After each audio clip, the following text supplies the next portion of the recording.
Wings, hit it. What's up, everybody? It's your boy Wings of Redemption. I'm back with Painkiller Already, 151. We have the same crew and ensemble today. And what we're going to talk about? We're going to talk about the woman getting shot up. We want to lead off with that? Want to lead off with the DC shooting? I know what to lead off with. Go ahead. We have a sponsor. He is, the Baron Von Terror, and he is the home of the Super French and the Super South. Funny characters commenting on gameplay, Let's Play, Minecraft with friends, and much more. Also, one of the best channels ever to have graced YouTube. That sounds like a great time. Yep. Yeah. We keep bringing them for you. We keep finding them every single week. That's all we do. People think this is advertising. We're just out there scouring the internet for the best channels and products we can find, and then we bring them to you. Yeah, and if you think that you have the best product or channel out there and you might be interested in us offering you a free advertisement in exchange for money, then write to Heather at Woody'sGamertag.tv. Or if you know a relative that works for big companies like NVIDIA, Audio-Technica, Monster Energy, or Gamma Labs, sorry.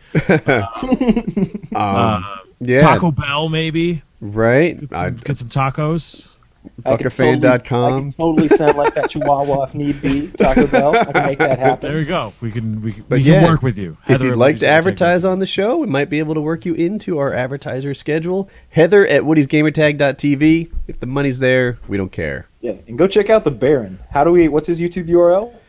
It is youtube.com, the Baron Von Terror. There'll be a link to it on your screen. And that's a great stuff URL. like You that. got to wonder what the fuck is Super French is. Go check it out. Yeah, don't you want to know? Super French? Oh, it is totally the almost French accent playing Call of Duty. He plays Call of Duty and just retreats constantly. Yeah, he's totally. Yeah, he's got this. That would be funny. I tried to surrender, they shoot me down. That'd be great. That guy would be great. And yeah, I guess he does. And he said Super South too, so I'm guessing that's like his redneck accent. That's my guess. No, Super South French. It's like he's it's a specific. He's from the south of France. He's a Devon. Are you sure? It says the Super French and Super South. I interpreted it like Kyle did. So yeah, he's got a redneck character over I only can picture the Super French playing like I Blessed. I Blessed. Oh, I Blessed. That guy, he had a 17 kill death ratio in COD 4. He was very serious about that kill death ratio. I don't understand that kind of commitment. That is so. Imagine that, like, you catch a death that, like, you die twice in a row, and all of a sudden you have to pull 34 kills off to bring your KD back up. Yeah. 17 is very high. Yeah. What game did he play? What game modes did he play? Mostly Dom.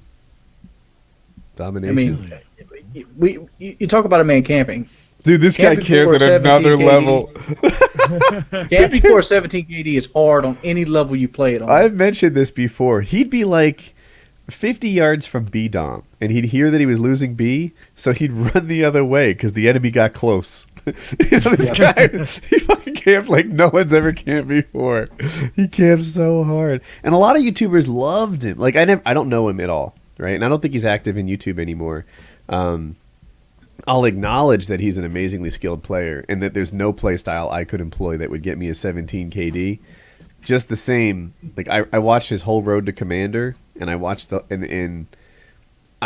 me, I really like to see a guy play the objective. I like to see a guy wreck house while playing the game as it's meant to be played, not a guy who, stays off in the distance and just goes from streak to streak. Well, I don't know Pedro. I mean, he's been on my friends list for about 3 years now. Or 4. And he's a good player, but I want to go and say this. He only has a 6 KD in Black Ops 2. Black Ops 2 is a tougher game to stay alive in. It's hard to avoid deaths in Black Ops 2. It definitely is. It just happens. It seems like every COD that comes out, my KD's been dropping. Every single COD. That's because in every COD, they release new kill streaks and gadgets that are meant to kill you. It's rare that they introduce something that's meant to keep you alive longer if you think about it. Right. Yeah, and it seems like the design of the game, whether it be the guns killing a little quicker or the maps flowing a little less controlled, just makes things a little more random. It makes everybody's KDs drift toward 1. Yeah, I played Call of Duty 4 for a couple hours today, and we just hurt the bad guys where we want them. I can make bad guys spawn in COD 4 wherever I want the bad guys to spawn if I've got a couple of decent players with me. Right. If we want them on top of the hill, we'll put them on top of the hill. If we want them on the bottom of the hill, we'll put them there. Wherever the best shooting gallery is, that's where we want them to spawn, and they do.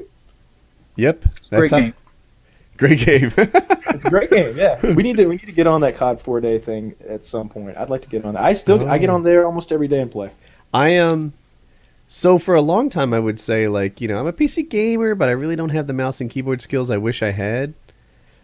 I feel like I can work a mouse and a keyboard now. You know, I played Left 4 Dead, which admittedly is not the toughest thing to play. You're shooting zombies who don't shoot back. But mostly I did whatever I felt like doing. And I've been playing Borderlands for, I guess, a year now. And, of course, I'm playing Minecraft every day.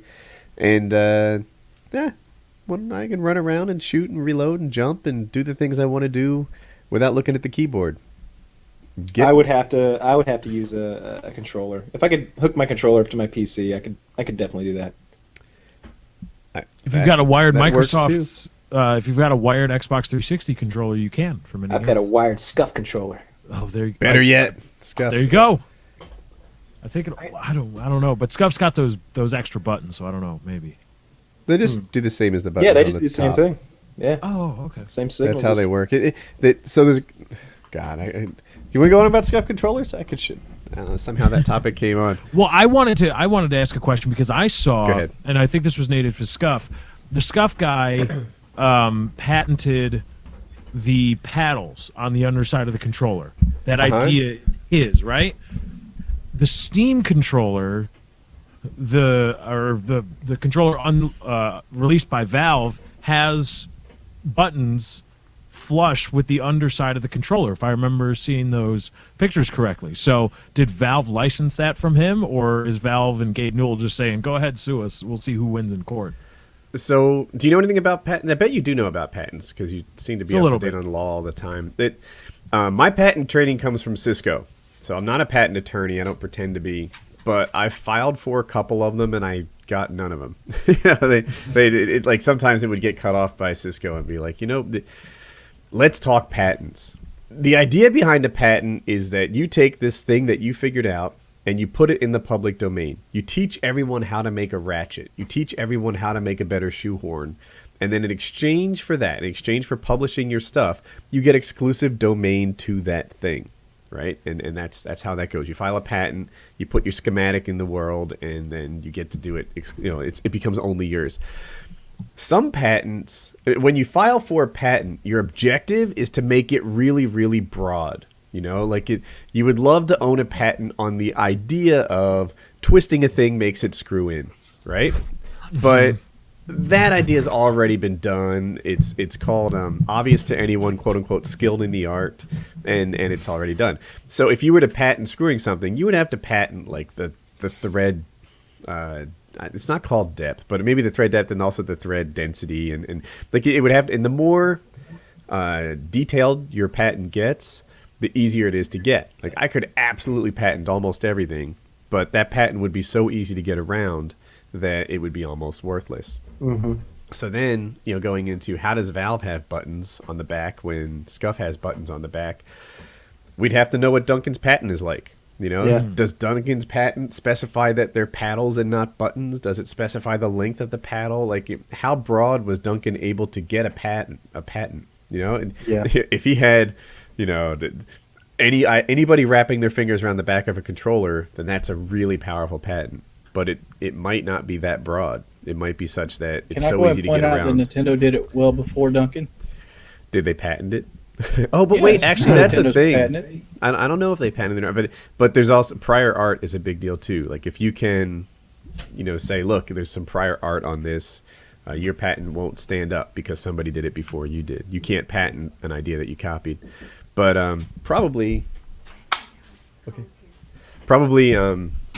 If Steam did it, then maybe they just made it different enough that his patent doesn't apply to what Steam did.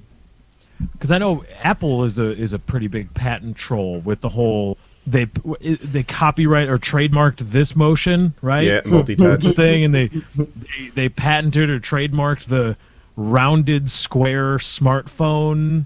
Like that's ours. You can't. And so I don't know. Hopefully, Duncan got a wide patent on those Apple panels. are cocksuckers when it comes to stuff like that, and they hold everyone else back. They hold the market back when they do that stuff, and they just got into some big trouble with some company. Like they were stealing something from Nokia or one of those smaller companies, and then they lost. I remember I don't remember the specifics, but I remember at one point there was like some massive shipment of electronics that was like not being allowed into the country until it was resolved. I think it's with Samsung that you're thinking of. And Samsung lost for like $1 billion in the U.S. court, and they got off scot-free in the international court. And I don't know how the whole thing worked out. But, and I'm not even... I don't... A lot of people say software patents are terrible, that they just prevent innovation and this and that. But then, like, I see both sides of it. On the other hand, if I invent multi-touch, like, that was my idea. You don't get to do that. And you say, like, they patented this motion. Not exactly. I mean, what they actually did is they said this, to this to shrink and this to enlarge as a, two multi-touch thing on a touch screen. That was our idea. You can't have it. And you think about it and you're like, well, it was their idea. I don't think that ever existed before. It's different than, you used to always grab the corner of an image and make it bigger or smaller. And Apple came up with a better way on their own, and they patented it.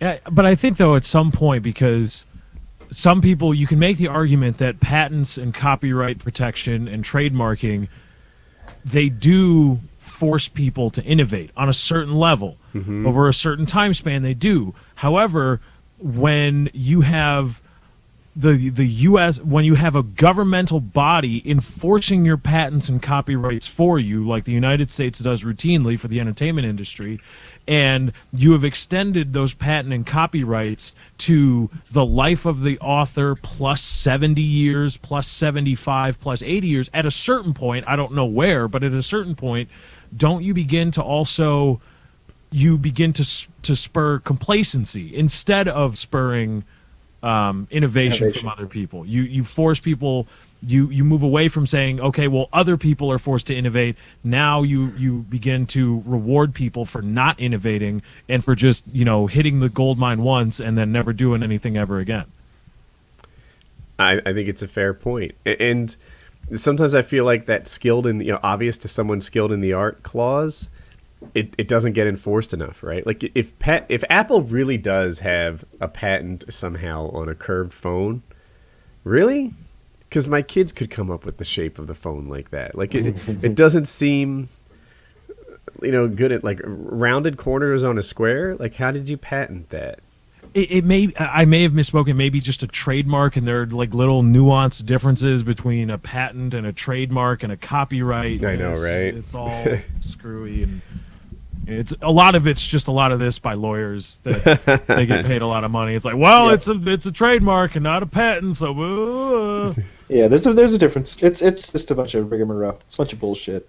Can we talk about the shooting in D.C.? Because I thought that was just very Grand Theft Auto-esque. Go for it. Lay it out. It was. Okay, so if I'm not mistaken, it was a black woman with a 1-year-old child strapped in the backseat of her car, her kid, and I guess for some reason she wasn't too happy with President Obama or some form of the federal government, or maybe she was just nuts, and she was trying to ram a checkpoint or a barrier or something like that and get to the White House. And Obama was there at the time. He was in the West Wing, too, apparently. And long story short, they shot the shit out of her and killed her. And she wasn't armed, but I think there's a sunny spot to all this. She didn't look like me. Okay?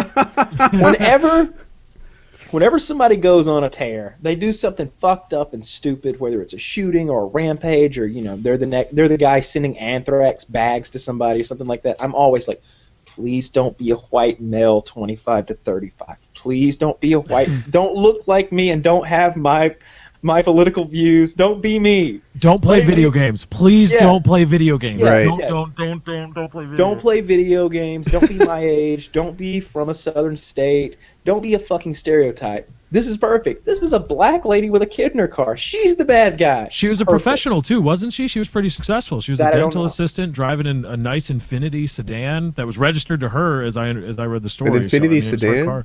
That was her weapon of choice. Clearly, we need to ban those. I don't see them protected by any amendments. You don't need an Infinity sedan, okay? Yeah. When do you need that? You Right. don't need that Why do to you hunt need or do anything. Yeah, like in It's this got day and age, 270 horsepower. You don't need that. I Slow it down, keep understand it safe. why in the 1700s you might have needed an Infinity sedan, but in this day and age, you don't have to have that. The police are there to No. drive Public you. transportation too. Think Yeah. about it.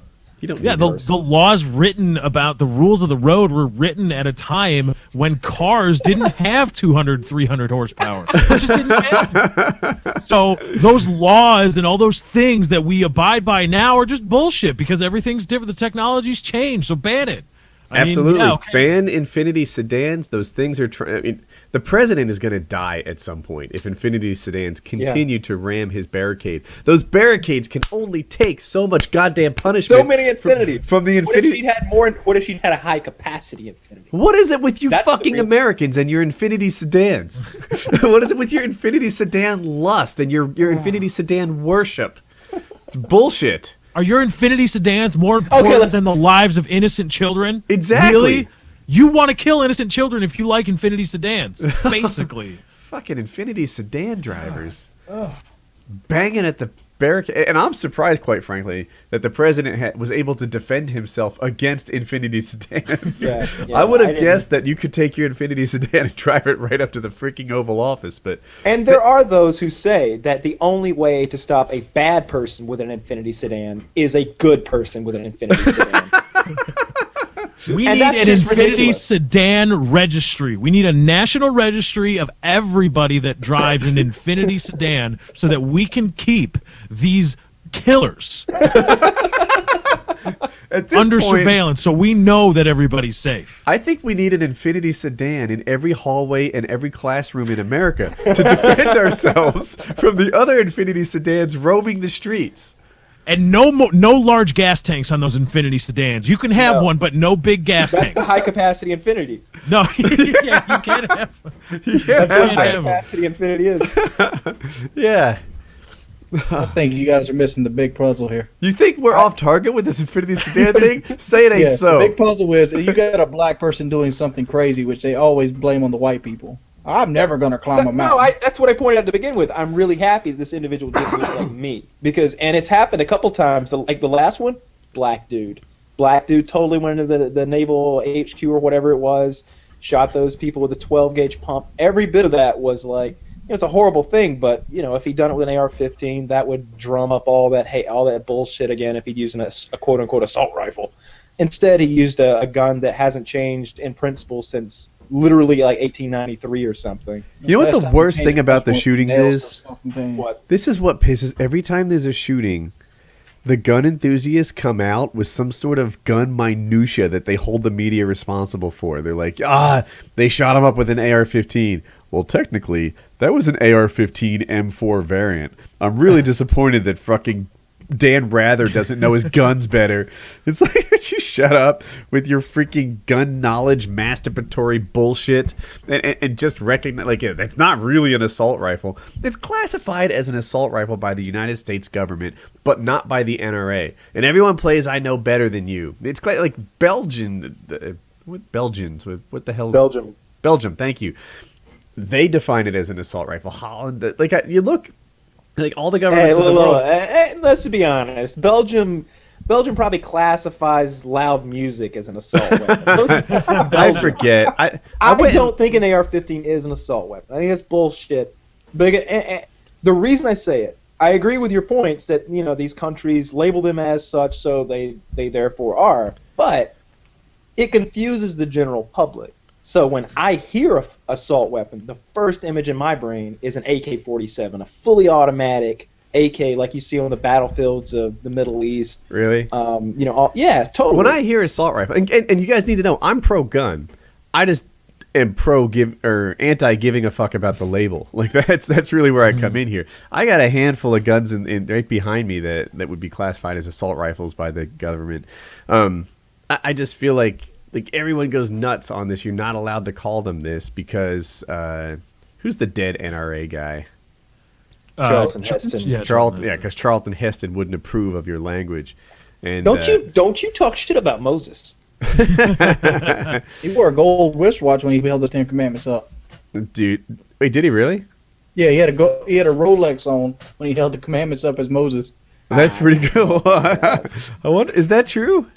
Yeah, I think that plays into your point, Woody, that movies back in the day were absolute like shit compared to now. Like, Exactly. You don't see that stuff on The Hobbit.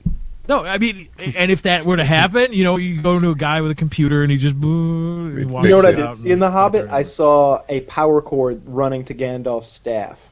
Did you know that removing power cords from films was Freddie W's original job? Yeah. You knew that? Yeah. Yes. Many of you guys know, like, his YouTube videos started off sort of showcasing his special effects capability, like his, I want to say talent, not capabilities. And, but his day job was working on, like, real movies and stuff, just frame by frame, painstakingly removing, like, a power cord or a light stand from a shot that wasn't supposed to be there. And for him, it was, it wasn't like creatively. I'm making up words. Creatively. patent it. Did it forever. Yeah, it wasn't creatively inspiring, and that's why he made YouTube videos, and that turned into an entire career of itself. Freddie W, he's the man. Now, one thing I don't like about this whole incident, and another thing I noted is that you guys talked about the shootings, noting similarities. One thing that I noticed, and the reports are now, we talked about it before the show. This lady in the at the White House and then the Capitol building where she met her end was allegedly suffering from postpartum depression or possibly postpartum psychosis, brought on by there was some fall that she might have had, some injury after which she became really aggressive and she was fired from her job and all these things. Babies. And a lot, all these these huge incidents, save for the Boston bombing incident, but Aurora, Colorado, the school in Connecticut, was it Sandy Hook, right? And this, and then the Navy Yard shootings. All of those shooters were freaking crazy. They had real serious mental issues, and regardless of whether you want to chalk it up to video games or some political issue or whatever, or an affinity for guns, these people were all mentally disturbed. They all had real mental issues that they obviously weren't getting proper help for, because they had access to weaponry and the means to kill a lot of people. And it's just, and I don't see really anybody focusing on that. It's more about the atrocity, and one of government officials said, "Oh, thank God for the Secret Service. They were there working, and the Capitol Hill Police. They were there working without pay. They weren't furloughed, and they were there and they were working, but they're not getting paid. Well, they'll get paid when the government appropriates more money for them, and they'll get back paid for all this stuff. But that's the real thing. Not I don't know. The Secret Service was pouring bullets into a car with a disturbed woman and her infant in it. Like, ooh, let's they forget did about hit the that. kid though. That was impressive. I guess. I wonder if they knew about the kid. No, if you read it, they only found out afterwards. Yeah. Backseats are safer than they look. I guess, man. I've seen cars shot up a lot. The backseat's always a pretty safe place to be. These guys in the front, they catch the real damage. I guess. I'm looking for this thing. I haven't found the watch, but I found him wearing a pinky ring while being a slave. Really? Charles Neston gave that little fuck about. Here's a picture of him wearing a nice pinky ring while being a slave. Charles, we're gonna have to ask you to take off your pinky ring while. I'm not going to do it. But I was wrong. It wasn't Moses. The watch incident happened in Ben-Hur.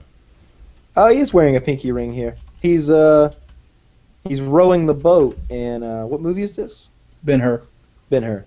Okay, yeah, he's rowing a boat. Maybe that had something to do with the character. I'd like to believe it is, but who knows? He's a great actor. I really like Charlton Heston. He's a really good actor. Oh, there's a guy with a cowboy hat in the background of Pirates of the Caribbean. That's a problem. That's not period. Not even close. not even remotely. So, and the funny part was, if there is a funny part, right after they announced that it was all clear, they killed this person who was causing all the problems. There was another report like right below that, mountain lion loose in South DC, and I'm like, holy shit! Fucking Washington D.C. is a scary place to live. There's a mountain. I imagine these people are like, yeah, we had to flee the capital and head south after with everything that was going on, and a mountain lion attacked us. Maybe that was the plan. She was part of it was all a plan. She was going to drive everybody from the Capitol building south towards the mountain lion that she had waiting south of the city. That makes sense. And she was Congress was going to rue the day they met that mountain lion. It's all part of the plan. Mm-hmm. And can the media stop calling it a shootout? It was not a shootout. Okay, it was a shooting. There's a difference. There's a difference between these things. A shootout is what happened in North Hollywood back a number of years ago when those two guys rolled out of that bank with AK-47s with drum mags and Berettas on their chest. Those guys had a shootout. That's a shootout. This lady, she was just a disgruntled driver. She probably got pissed and was like pulling like she was having one of those days like from Office Space, and she just wanted to ram something. Who knows? Falling Down. That's what she was. She was from Falling Down. Maybe so. It's a different movie. It went a little bit better for him, though. Not really in the end, though. They shot him. It didn't go. It went about the same. Yeah, about the same. He pulled a water pistol at the end. Yeah, that was a good movie. That's a good movie. Wings, did you like that movie? Falling Down? Yep. Yeah. Falling Down was a great movie. Just checking. You don't really know movies like Kyle and I. It made the best point for a fat guy ever. And I always think back to it. It's when he goes into the restaurant to try to get him some lunch, and he wants breakfast, and then he decides to eat lunch, and he orders a double quarter-pounder meal, or whatever the equivalent of it this place had. It was like Happy Burger or some bullshit. Mm-hmm. And they hand him this burger that's flat, has 2 pieces of meat smashed together with bread that was smashed up, and he goes, "Look at that picture. It's so juicy, quarter pounds of meat. It's appetizing. What is this?" Yeah, that's how it always is. The pictures of the food that we see on television, like in a Taco Bell commercial, McDonald's commercial, whatever, that food is dressed up and made to look good by professionals. They're spraying that stuff with moisturizing compounds and making it glisten. That's an old cold hamburger made 8 hours before. Yeah, the cereal, they don't put milk in that cereal. That's Elmer's glue. that you're looking at in there. The cereal doesn't get soggy. It's whiter than milk is. That's Elmer's glue you're looking at. I participate in these photography forums, and they exchange secrets on how to make food look good. And that's one of them that burned into my head. Do they warm it up? How did they make cereal? the coat look so... The glue. I don't know. To make it more less viscous. You can you can place the flakes in the life checks or whatever they are, just like you want them, and it's glue, baby. Yeah, that makes sense. I like that. I like to know. I never knew that. That's an interesting little factoid. Yeah. Wings, are you excited about coming over next month, or whenever we get around to doing it soonish? Next month. I was hoping it'd be this month. Yeah, I'm hoping it'd be this month too. I've just got to get some shit done and then we'll get started. But you excited about the whole idea of the thing? Yeah, I'm very excited about it, dude.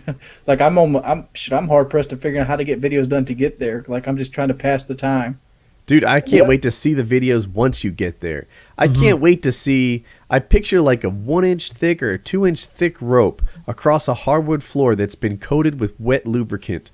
And Wings dragging himself on the floor, doing some upper body cardio work across a lubricated floor. I picture, with a headband on, by the way. The headband needs to be worn a lot over this. I want to see Wings hit the heavy bag. I think you should do some more traditional exercises at the start so that you ramp up into excellence. You don't want to, correct me if I'm wrong. I'm also interested in your input. Everyone on here is a pro YouTuber. But do you want to hook them? Do you want to hook them with Wings, pulling a rickshaw, or dress like a gopher? Yeah, I tell you what, I want to hook them by. You want to? I'm sorry, you've roboted for me. Determination. Could you start over? You broke up a bit. I want to hook them with sure, unadulterated determination. Nice. Okay. But imagine your face in the picture on the thumbnail when you're dressed as a beaver pulling that rickshaw. with Kyle in it. I'd That much could rather be see determined. I'd much rather the thumbnail be me laying on the ground after pulling the rickshaw crying. Yeah, tears. Tears are There's good. gonna be a lot of that. No, it's gonna be good. We were talking earlier, and Wings was like, "Well, maybe if I mess up, you could punish me with this or that." And I was like, "Punish? What? Wait, what do you mean mess up? If I cheat on my diet, I'm like, there's no cheating. There's no food here. There's no way to get to food." He's like, "Well, if I can't do an exercise," I was like, "You're just getting the hose in that part." Yeah, Kyle. When he gets there, give me the keys to the second best truck on PKA. I'll put it in the safe next to his Twitter password. There won't be any cheating. I'm most likely going to drive the Ford to Kyle's. Yeah, I can that's try the to second sell best it in truck on his area while I'm PKA. there. Yeah. Second best truck on PKA. I said that. Yeah, I think it'll be good. I talked to my dad today, and he said it would be cool for us to come over there and use his pool. Aqua to do aerobics. to do aqua aerobics, and I'm going to get Wings some of these aqua weights, which basically look like dumbbells, except they're buoyant instead of heavy, so they're difficult to submerge and move around in water. And what it allows you to do is get a really good workout with almost no impact whatsoever. Do we have a PayPal set up for fundraising? We need one. We need a pay, and I say that because of this. And I don't want anybody to take this the wrong way. So we didn't put a lot of thought in this thing in the initial phases, obviously, but I've put some thought into it over the last week. And I'm like, well, the food that we're going to have him eating, it's going to be expensive. I'm guessing it's going to be $500 for a month worth of food. It's going to be Wings. lean meats. It's going to be vegetables. You're lowballing it, Kyle. I've thought about it. You're looking at $1,200 to $1,500 worth of food. I don't think so. But I mean, I it's know possible. so, because I had my girlfriend cook a week's food for me, and it cost me $300 a week. I think she was pocketing some of that money. Your girlfriend stole a lot of your I things, went. dude. I went and bought the food myself. I went to the grocery store and bought the food. Okay. But Like, Yeah, in You know what I'm America, the cheapest way to eat is to buy like Hot Pockets and ramen noodles on sale, and you're good to go. If you start eating healthy foods, it's a little bit pricey, and then there's some workout equipment involved. Wings needs I don't know, aqua aerobics dumbbells, and who knows what else. It'd be nice if this thing had a little bit of budget. yeah, because I don't personally want to fund this thing, and I know Wings isn't in a position to be funding some expensive project either. So we need to come up with some sort of crowdfunding thing. And like I said, we don't need thousands of dollars here. I don't think. But if we had somewhere, if we had $1,000, I think that would get us in a good position to get everything done. And anything on top of that's not going to go to waste. We're not going to go out drinking. Drop it in production quality. More costumes. It would. Yeah. If more money came in, like if we raised $3,000, that allows me to bump the production quality up tremendously. That allows me to, instead of having of me filming everything and having a friend film stuff, that allows me to bring in a professional who's good at lighting and stuff. Instead of shirtless jumping jacks, slow motion shirtless jumping jacks. Absolutely. How'd you like to see Wings at 500 frames per second? You get multicolored headbands, one for every day of the week. I imagined like one with like a Japanese look to it, like white with like a red circle in the middle, like here's the sun. Do you have the headband nearby? The ninja headband that you have? I like it a lot. Look at this. This is the kind of magnificence that's in store for you. Mm-hmm. Is that a Thundercat symbol? no, it's actually a paintball headband. It says "Kick-Ass Performance Products." All End right. of it. Kick-Ass How'd you come by Performance that? Products. Get in contact with Heather at I was just gonna Woody'sGamertag.tv. say You that. could be a PKA sponsor. Best goddamn headbands on planet Earth. And apparently paintball gear or something. Actually, a guy sent it to me through my PO box, and he sent it for the sweat when I was doing my workouts. There it goes. He said he uses these, and he bought me one. That's nice. I need So a yeah, headband. I'll look into it. Let's just say this: if everything goes well, there might be a PayPal address or something of that nature in the description of this video. I'll work on it tonight and see if I can come up with something. I don't know how old PayPal accounts have to be before they can start receiving money, or if there's any limitation on that or anything. But it would be good if we could fund this. Like I said, we don't need thousands of dollars necessarily just to do it, but But something. Yeah, we need some but something. expensive food, some production quality, and it's going to be awesome. Wings, don't forget your Yeah. GoPro. I want you wearing a GoPro while you're doing tire flips and stuff. And there's I've got tons of GoPros and contours okay. and replays and stuff. But I've got all of the camera equipment, all the audio equipment I think required to do this thing really well. Can I say something though first? Uh-huh. I want you to design these workouts and realize I have a very bad lower back. I know. I design. What I'm thinking is like, He's put some thought into this. I'm sorry to cut you off, Kyle, but like that thing about pulling yourself across the ground, that's designed so that because we know you can't run every day, right? It's rough on your knees, it's rough on the balls of your feet. I can't run at all, but I can walk. Yeah, You can't walk every day though. I've been trying to come up with exercises you can do while sitting, while lying down, I mean, stuff what like if you that. like walk on an elliptical? My elliptical has a weight limit of 350. 350. That means I'm good. It's a $5,000 machine. I understand that, but Kyle, that's what you call a safety limit. They put that limit there. Kyle, I know you have a $5,000 elliptical trainer, but that's a risk I'm willing to take. Well, No. Wings Truck said that the capacity for the bed was like 5,000 pounds, and he's like, "Let's put 7,500 in there." You'll do it. Of course it'll do it, but I can't do it. Can't do it to my elliptical. I maybe can do it. I don't know. You know, Towards the end of the month. Weigh for 350 pounds, right? What's that? That's so they don't get sued. That's a piece of most likely metal, got a metal frame. I think it'll probably hold 1,000 pounds on it, and it'd be good. Toward the end of the month, you rock the elliptical. You'll be closer to 380. 380 is not far from 350. I'm just trying to say, like that bike behind me, that's a 250-pound bike. Yeah. I've set my 400-pound ass on that bike over 100 times and went 10, 20 minutes, and it's not no worse for the wear.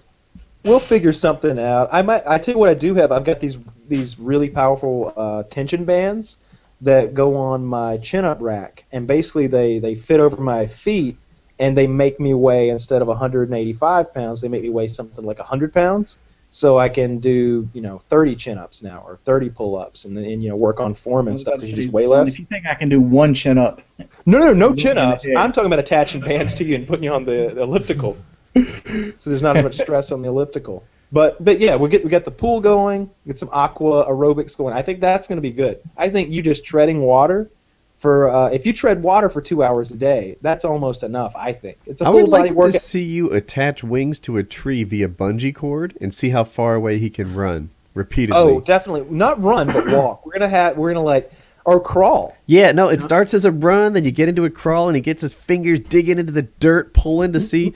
Yeah, maybe you can put something like a cookie 50 feet away from the tree. Have him, get close to it. I don't know. I'm just thinking out loud here. Maybe not. Maybe $1. why don't you go all the way? Why don't you put a picture of a YouTube with the dollar signs there, and just There you go. There you go.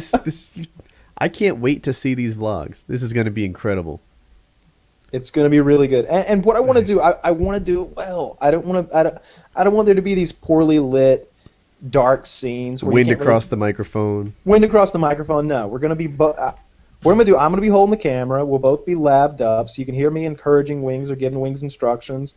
And Wings is going to be doing exercises. And you're not going to see a full workout. You're going to see highlights. So we're going to work out for a month, 30 days of filming, and you're going to get 4 to 8 episodes tops. No, really, not daily. No. I want to film the entire thing and then go into post production on this thing. No, I want it to be news, not history. I want it to be current events. I want to see how yesterday's workout went every single day. That's what I want. I want to see what you came up with. And it should be well edited. But see, that's where the money comes in. If you have more people, we have a second guy that does the daily stuff, and Kyle can do what he wants to do with the heavy edited stuff, 4 to 8 clips. We can do it either way, but there's a lot of ways to do that as far as how we upload it and what we upload. And leave a comment and let us know what you think. Do you want daily vlogs? Do you want daily updates, or do you want a weekly TV quality update? I'm daily. That's where I am. I'm for daily because I know a weekly quality update will not resuscitate my channel in any way, shape, or form. Wings up with his eye on the prize, as always. Yeah, Wings, man. If you put this thing on your channel daily, just a confessional, Oh, I totally want to see your confessional. A daily confessional. That would be. I guess that could work if we took whatever his confessional was and Spliced it in that with was the it. footage, so he Yeah. talks about, like, it's tougher to pull myself across the lubricated hardwood floor than I thought. Sounds like something that's going to be rug burn. It's hardwood. I understand that, but fat, flabby flesh, You wear a shirt. sweated for a while, running against hardwood floor. Did you not see me dancing around? That's slippery stuff right Absolutely. there. Very lubricated. I sent you pictures of the floor. It's brand new hardwood. This is a slippery. You sent him slippery- pictures of the First- floor? And the first thing you're gonna do to that brand new hardwood floor is Is get drag wings all. of redemption across Just it. have wings just get. I'm gonna looped mop up that and- floor with wings. Ah, Well, I Wings think is gonna it's mop that be- floor I'll tell you one himself. thing. Wings is gonna sweat so much weight out. Everybody's gonna be shocked. The first week, it's gonna look like. I bet the first week he loses 20 pounds because I bet he has so much water weight on him right now that he's gonna be sweating so much. From do a couple hot tub sessions a day, maybe 10, 15 minutes at a time at about 102 degrees. Have him working his ass off in the hot heat. Drinking tons of water, but he's gonna be sweating so much. He's gonna lose pounds of water weight. this is Do I going need to to be get that incredible. scale? I can't wait to go from the first daily confessional Well, to the we got last to do the one. first I want to day we see get that. there one. right. We got to take the shirt off picture in the bathroom. Kyle, Yes. at what date in October can I consider the first video late? October 15th? No, God no. October 31st, it would be late. No, you're going too easy on yourself. All right, so I have work that I have to get done first, and I have to get my work done before I can begin Wings' work done. I have to do a month's worth of my work in advance, so that I'm done with my work for a month, so that I could pretty much completely turn everything over to working for Wings. What if I told you it was possible to have 2 jobs? Oh God! But I've got to go on a trip, and I can't bring Wings along on the trip. You'll be back from that trip by the 15th for sure. Maybe by the 13th, you'll be back. Wings arrives on the 14th. By the 15th, the first vlog goes up. Be aggressive. I want to get this over with and done with as soon as possible. Trust me. As soon as I am possibly able to do this, I'm going to say go, and we'll get him down here. So what date is the video late? It's definitely late on, say, the 21st. I'll shoot for the 21st. That gives me All right. 2 weeks. All right, I accept that. I'll accept that. On the 21st of October, by the way, 2013, by the way. And the goal, it might be that's the goal I'm shooting for to definitely get started with everything. And we should have a video within 36 hours of his first day. Because I figure, here's how his videos are. Oh, and by blocked the way, out. Kyle, we're doing some fundraising here, right? We are. So you have an obligation to your investors to produce some videos. I do. I have to. So that's here's how I see an episode of this thing going. So a little bit of backstory. Maybe I narrate and explain who Wings Redemption is, what his deal is, and cover that in like 60 seconds. And with a little bit of footage of Wings, just being Wings that we take from his channel. And then we explain the premise of what we're going to do. And, then we begin. And we start with maybe we get him to give us 5 minutes before everything starts of what he thinks is going to happen. And or maybe like a daily thing where he talks about his goals for the day. And then we work out all day, and then that night he gives us the recap. So are you going to be in this video? Are you going to have your associate FPS Russia make appearances in the series? Have you thought I'm that going to part film through? it all from first-person point of view. So I'm Okay. going to so it's all going to be from my eyes. Gotcha. All right. That makes sense. And I'm going to get I've got people that can help. So we might get I've got an idea that I think would be funny where like he's dragging somebody. There's thing that you can do with aqua aerobics where you could leash someone to Wings and make him drag them, like walking across the shallow end of the pool. There's this whole resistance thing that I guess kind of acts like those parachutes that you see like pro football players running behind them. Wings, what are you looking at online? Me? Yeah. I'm reading a article about cops speeding in Raleigh, North Carolina. Okay, Wings. So we're doing a show here.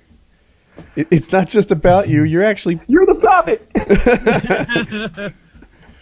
You're the topic. Let me know what you think about some of this stuff. What do I want do you to think? say? I was ready to go 3 days ago.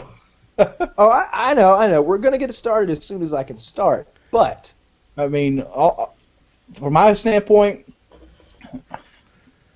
this is there's a couple standards going into it. I want to do. I'd like to change the direction my channel's heading, because right now I'm doing Call of Duty videos still 6 years later, and like they fell off hard. I'm getting less than I enjoy on them, and it makes me bitter. 2, I'd really like to lose weight. And my buddy Danny, he lost a lot of weight in prison, and he bet me money that I'd lose 25 pounds if I worked any real regimen and ate right in 1 week. And like he lost, he said he lost in like 4 months' time 156 pounds. And like that blows my mind. Yeah, Another thing I'm thinking about is the further we keep pushing this back, I understand Kyle has other stuff to do, it's going to run into Xbox One. Well, that's the other thing. Like, as far as your channel and your gaming videos, you can keep that up because we're not going to work out all day, and we're not going to, we're not going to constantly be doing stuff all day. We're going to work out like. That's the thing is, I don't want to keep them up. Gaming is obviously not going to resuscitate my channel. I haven't grown in 2.5 years. In 2.5 years, I have not. In 2.5 years, I went from 400,000 to 435,000. It's 2.5 years worth of growth. I went from getting 100,000 views a day to 40,000 views a day. That being said, I would strongly discourage cutting gaming out in one foul swoop. I would keep the gaming videos up, and it's not a big deal to make a gaming video or 2 a day, and throughout this whole thing, because all the equipment's here and you can bring your PC. Yeah. But you got to keep making videos. You can't just take a month off. I'm not taking a month off. I mean, I'm gonna keep I mean from the gaming stuff. But at the same time, it's like Woody said something earlier today. Like you can be the has-been or you can be a comeback. I mean, I'm a has-been inspiring to be a comebacker, and like I can see this isn't working. Just not a cum dodger, right? That's right. We've already concluded I'm a comeback. I like it. I love the look he gave the camera. That was great. He knew it. He nailed it. No, I think this will be good.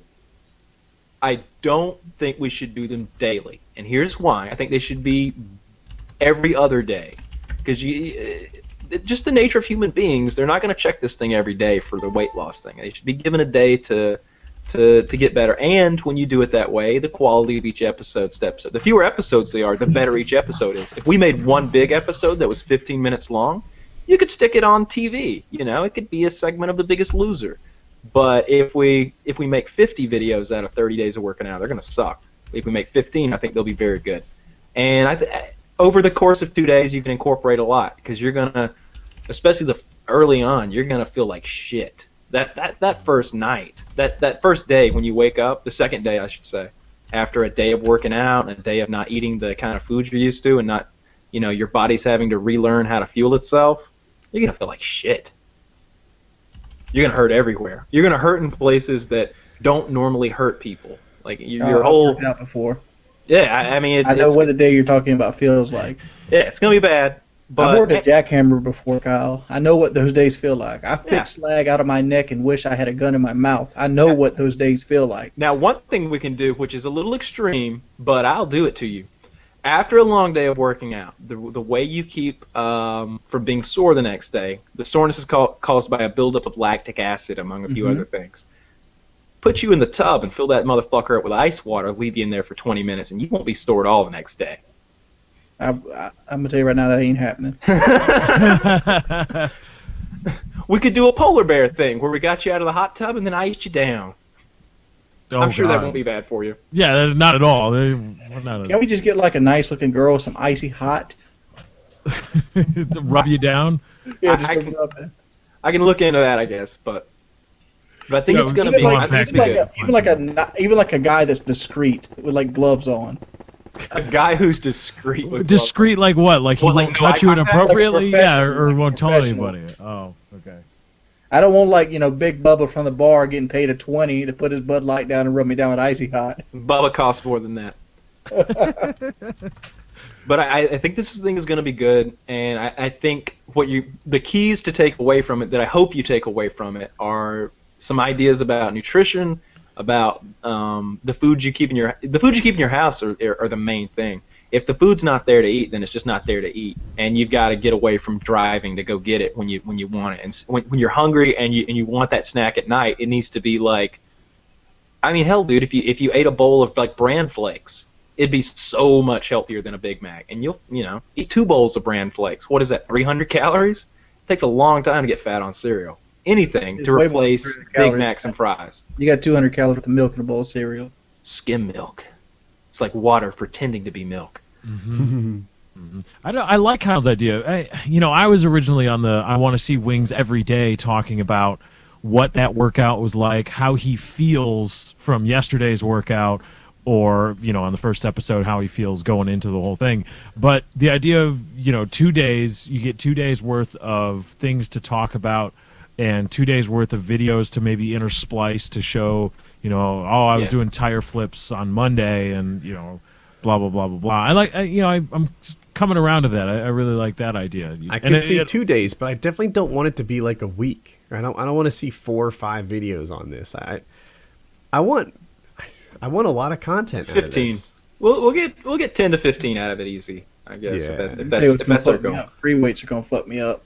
We're not gonna do any free weights. You got to do free weights. No, you don't.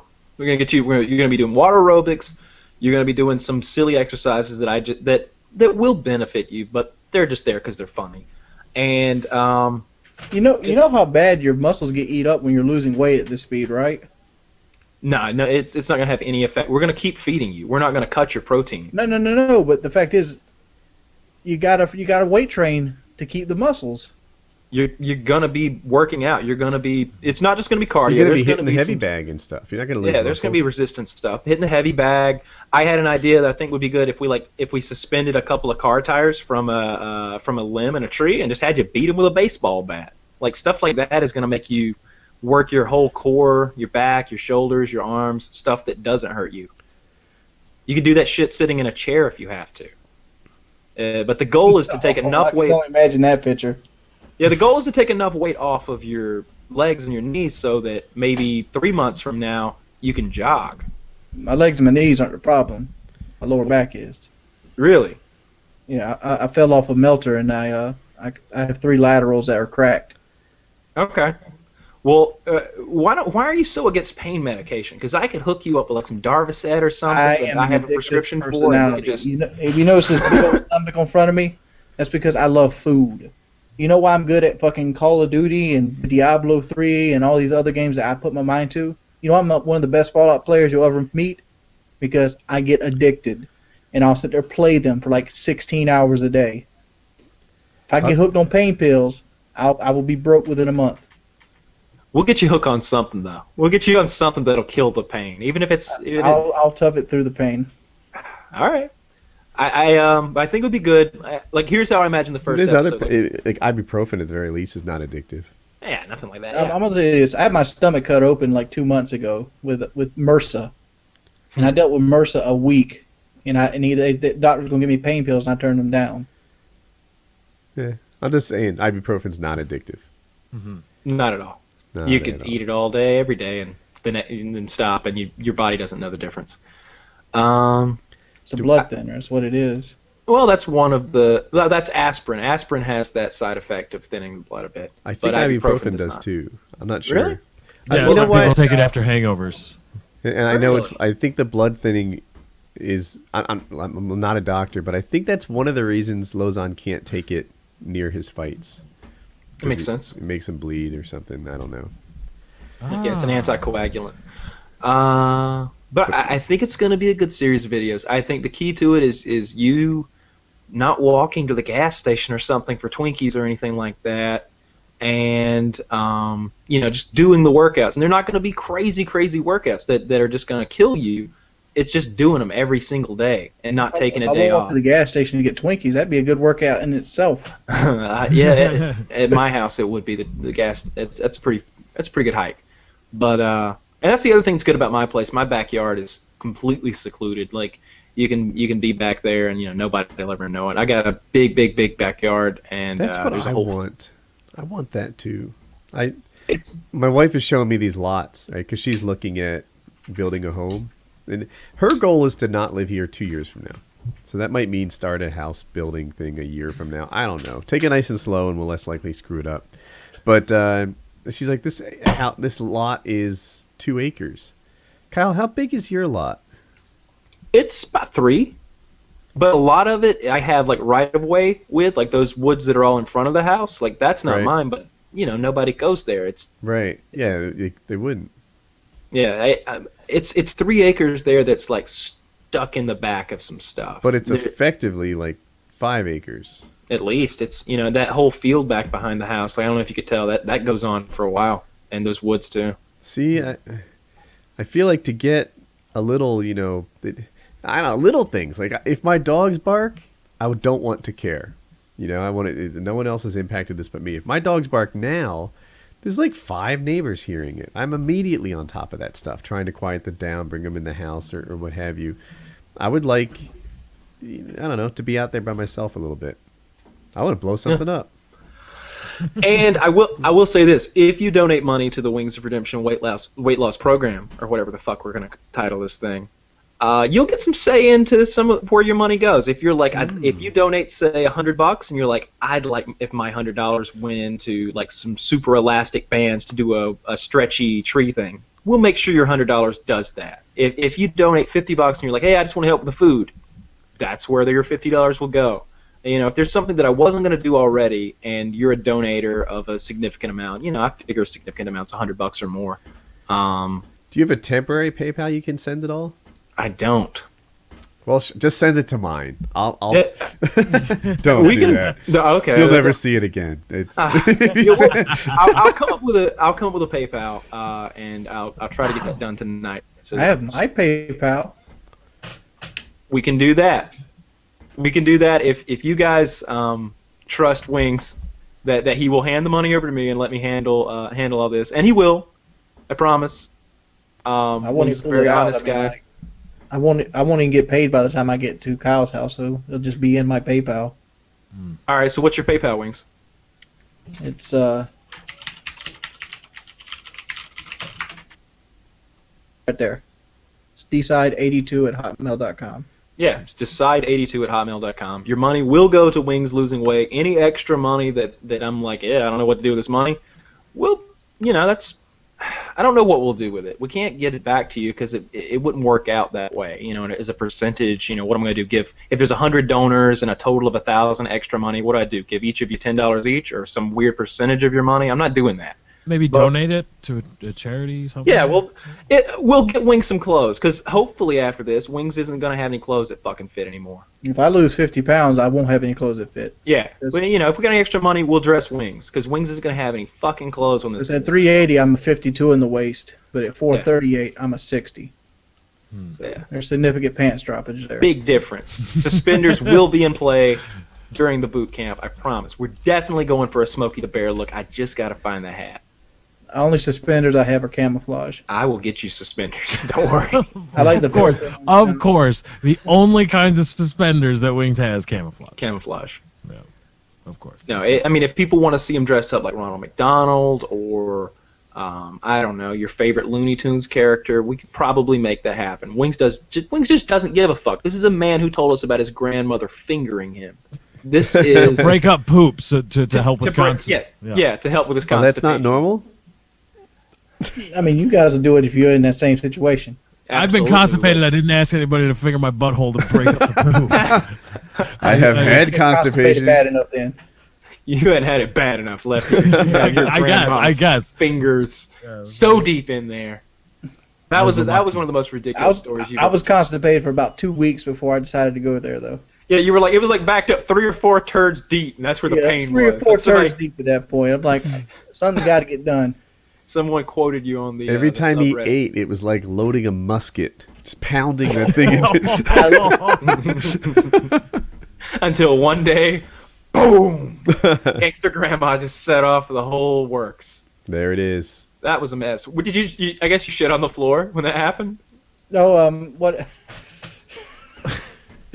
what had happened was she had to give me an enema beforehand, and we did it on the guest bed in her house, and we set like puppy pads out on the bed in case I slipped. Because when the way you give an enema, you got to back up to it, and you got to kind of bunk your butt in the air as being your butt, and you got to clench your cheeks, and you got to roll over onto your side, and you got to hold it there for like 15 to 30 seconds before you attempt to go use the bathroom. To give the saline solution, time to eat away at the turd. Of course, naturally, right. Yeah, Why didn't we lead off with this? This is fucking gold. Is anyone else getting this mental image of Wings in basically what he described as ass up, face down position? So Wings, was your like cheek on the floor as you did this, and your knees on the ground?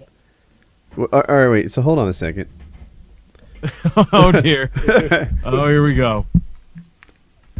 Yeah, if you were over there by that green portion of the rug, I think that would be. There's a bed. You stand next to the bed. You know, you get on your hands and knees on the bed. You know, it's not like headboard to footboard. Wings. Tell me, how close am I coming here? Is that it? Now get an old lady. How am I doing, Wings? I got it? You're pretty close. Then once it goes in, no, you gotta be on your hands and knees. He's getting ready to do the scorpion, the downward facing scorpion. Yeah, hands and knees, and like you gotta put your head down and your ass up, kind of like, and you gotta spread your butt cheeks. So you gotta take your hands back and spread them. You gotta reach back and spread the butt cheeks. They don't have to spread them like that. Oh, no. I wish Jackie would walk in right now. What the hell? Oh, let's go. All right, and then Gangster Grandma comes, and is she plunging it, you know, or like kind of? Well, this was scooping? the enema. Well, this is the enema. This Yeah, is we're when talking about the enema. This is the enema. saline enema, and then he went into the bathroom, and I think he had further trouble, and you collapsed. Further trouble. What it is, it broke up the first turd, and then the second turd it on broke up half of it. Well, that'll happen. By the time the second turd got there, it was coming fast. It was a loaded gun, so it was like, and it hit and it turned like this. So I had a turd. This is like a multi-car pileup on the highway, right? Yeah, like the second exactly. the second turd came skidding in, sideways out the rear end. Well, basically, my butthole was stretched like that, and there was a turd hanging in it. And Wings' butthole was stretched. And there was the a worst part turd hanging in it. literally He felt like said. somebody took their fist and punched me in the asshole. And not, at this point, you've got a turd turtling sideways, right? You got a turd coming out shoulder first, doing its thing. Yeah, then Like it's I had busting to- a door down. and I'd go in and then I asked her if she'd stick her finger up my butt and try to break this turd up. Well, sure, and that's what you do. Did she hesitate at all, or was she right in there? She was right in there. That's she a great grandma. So My did she grandma have did a a, latex glove on, or did she do this bareback? It was latex gloves. She was she did a lot of like in-house nursing for old women, so she changed in adult diapers most of her life. Okay. Now, So then now what when happened? You were on the floor getting. I got back on the bed after I landed on the wall. Like, I But did came you off get to the wall. toilet, or did you just shoot it Japanese tub girl style? When she broke I'm the turd familiar with up? that. It came out onto the puppy pad. Wait a minute, wait a minute. Okay. So you So laid you- out a puppy pad for this? Yeah, because- you missed this. Because I- when you put the saline enema in, you got to lay down after you inject the saline enema into your butt. You have to lay down on your side for like 15 to 30 seconds. The bottle says to give the solution time to eat away at the stool. So this is pretty much a poop solvent. What it does, it takes hard stool and it basically breaks it apart for you. And Okay. it promotes the muscles in your bowels to push. Uh-huh. It makes them want to push, and there's a chance that it might leak out your butt during that period. So we put puppy pads down on the bed so you wouldn't mess the sheets up. But you went whole hog and just took your first dump on the puppy pad. I took my second one, Yeah, but so at that point I didn't give a shit about that bed. I'd buy her a new one. So let me lay this timeline down if I understand you correctly. You're on the bed. She gives you the enema. You realize you got to go, so you go to the bathroom. You sit on the toilet. Turd 1 exits the building. Turd 2 comes in a little sideways, crashes. There's a complete meltdown. Then you return to bed where you're fingered by your grandmother. You poop set turd number 2 into the bed on the puppy pads, and then you return to the toilet to evacuate the rest of your your bowels. That sounds like a hell of an afternoon, my friend. What time of day was this? I'm curious. This was about 3 in the afternoon. Hell yeah, that's how I like to start my afternoon off. It took about 3 hours to do all this. Just before dinner.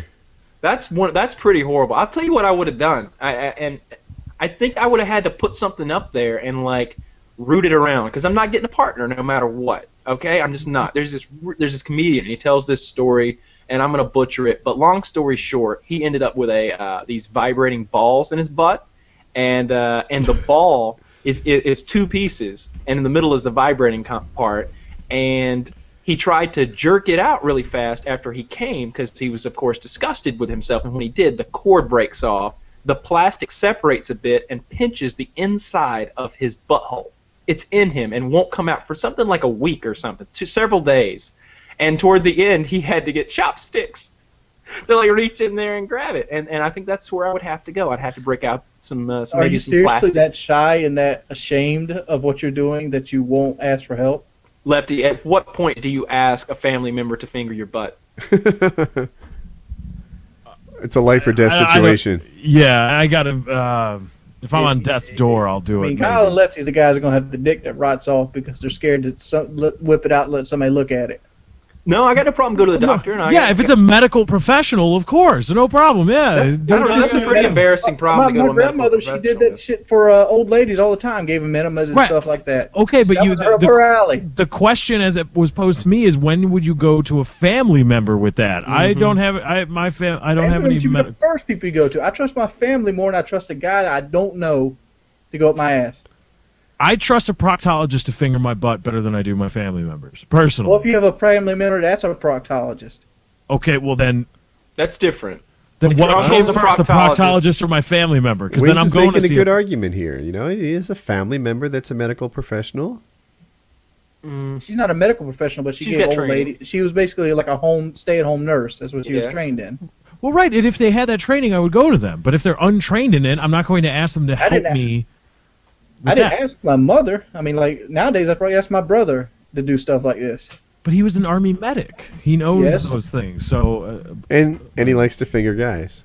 Oh. So there's something in it for him. It's not even that. It's just like he's seen most everything that you can see. Yeah. Well, some people might not like that we went back to the story. I think everybody's going to like that we went back to the story. I felt like the story needed to be laid out more clearly, more fleshed out, because it's so ridiculous. And I got into a counterpoint thing with some guys on the subreddit about whether you should do the porno or not. Now, I agree with most of your reasons why you don't think you should do it. But there are many reasons why you should do it as well. There is a point-counterpoint argument here that can be made for either side. And somebody was like, that's pretty embarrassing, dude. And I'm just like, the guy told us about his grandma fingering him, man. I mean, I feel like if I had these two options, option A, get my dead grandma to finger me and then tell everybody about it, or option B, go into a porno being a couple 100 pounds overweight, I'd go with option B. Because I don't think I'll ever live down getting Nenny out of the ground and making her do that to me. Dude, plus she's cremated. It's going to be weird. It didn't bother me at all. I'm like, I was actually happy she did it because it took all the pain away. The key takeaway here is Wings has a beautiful penis, and it needs to be seen. Thick 6. Yeah. Yeah. I do have a beautiful penis. And some enormous balls, apparently. Like, I forgot about the enormous balls. Like the knocker on some old timey mansion. You ever see those like the truck balls with the from like the 80s, and they're like riding the bike up, and they got these balls that they flip around their head like this. That's what I got. Those balls that they like spin and then throw, and the ropes attached. So how big would you say they are compared to golf balls? Three times the size. How big are they compared to a racquetball? Well, I don't know what a racquetball looks like. How about a tennis ball? Not quite, right? Third the size of a tennis ball. A third of the size of a tennis ball. Isn't that about the size of a golf ball? I'll tell you what. Do this for us. Grab one of your testicles, and when without, with like your finger, your forefinger and your thumb, and then keep that measurement then show us. Oh.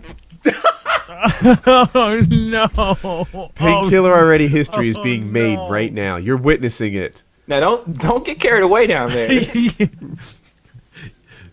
It stopped being for science a few seconds ago, Wings. Is that the diameter?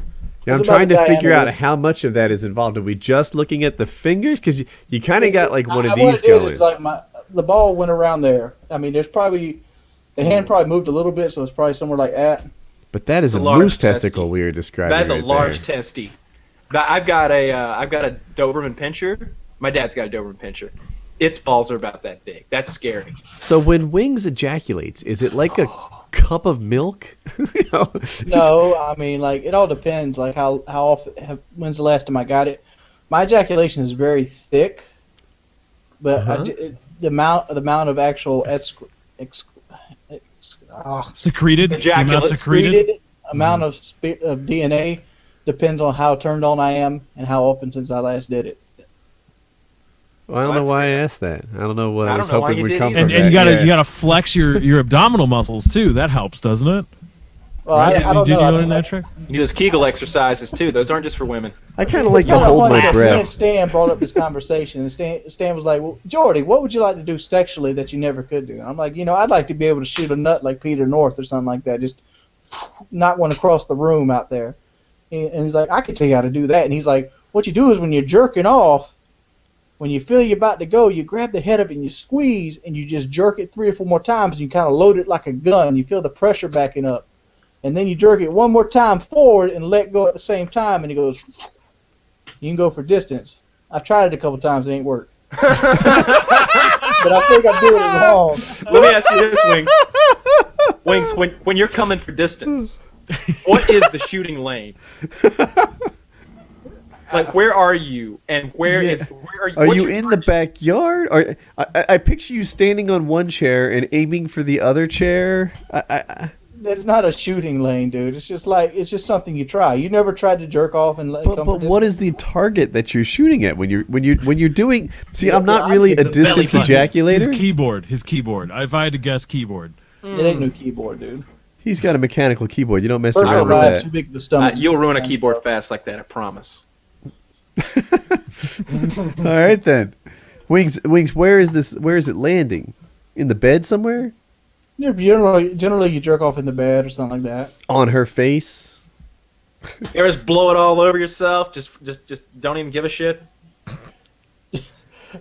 Everybody's done that, Kyle. Okay, just wondering if you did.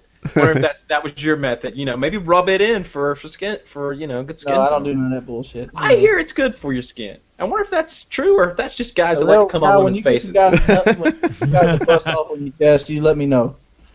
I've always wondered, you hear right. you hear people say, "Oh no, it's good for your skin." It's good for you. It's protein, solves pimples, makes you look younger. I don't know, whatever it takes. Yeah, exactly. Yeah, it'll make you taller too, honey. Just sit still. So we need any of these. Do you need a whole new topic? I think so. Mm-hmm. I'm going to start with Lefty. You will be given $10 million, win or lose, I'll add, to play 1 round of Russian roulette. Do you play? No. 10 million? Cash free, taxes free? Sure. I'll play. For 10 million? Yeah, I'll play. 10 million. I was thinking about it. So let's assume it's a 6-shooter, right? I think we can all agree with that. One of us will probably die. Like if we were to play, if 4 I of go us first. Well, here's the question, I assume though. we spin between shots. Fair enough. Here's the question, though. Is it a properly lubricated and maintained revolver? It's going to spin like a motherfucker. Super random. I don't know. But you see, the reason I ask is because I think he wants a misfire. No, the weight of the single bullet will change the mass rotating around the axis, which will actually make it not it won't be a 1 in 6. It'll be closer to 1 to in 10 or something, right? Yeah, something like that, because the gravity will take it out of the top position. It might not even be firing 1 in position. 10. It might be like 1 in 6.7, but it is better than 1.6 because gravity makes the bullet. For those of you who don't know, towards so the the bottom. revolver. So there's 3 holes in a cylinder. A bullet's going, or 6 holes in a cylinder. A bullet's going in one. Then we spin the cylinder and shut the gun. If the bullet is in only one position, will it fire on the first shot? Wings, So, do you have a we're counting. revolver? I don't have it with me. It's in the actually it's at my grandma's house. Okay. Yeah. Let me go get it. It'd take too long. I want a nice revolver. I don't have one. I have a couple semi-autos, but I don't have any revolvers. I'm a big fan. I used to think they were old-fashioned, like out-of-date guns, and now they're just kind of they're precision mechanical instruments. They're kind of cool. The M&P 8-shot 357 Magnum is the one I'd go with. It's 8 shots.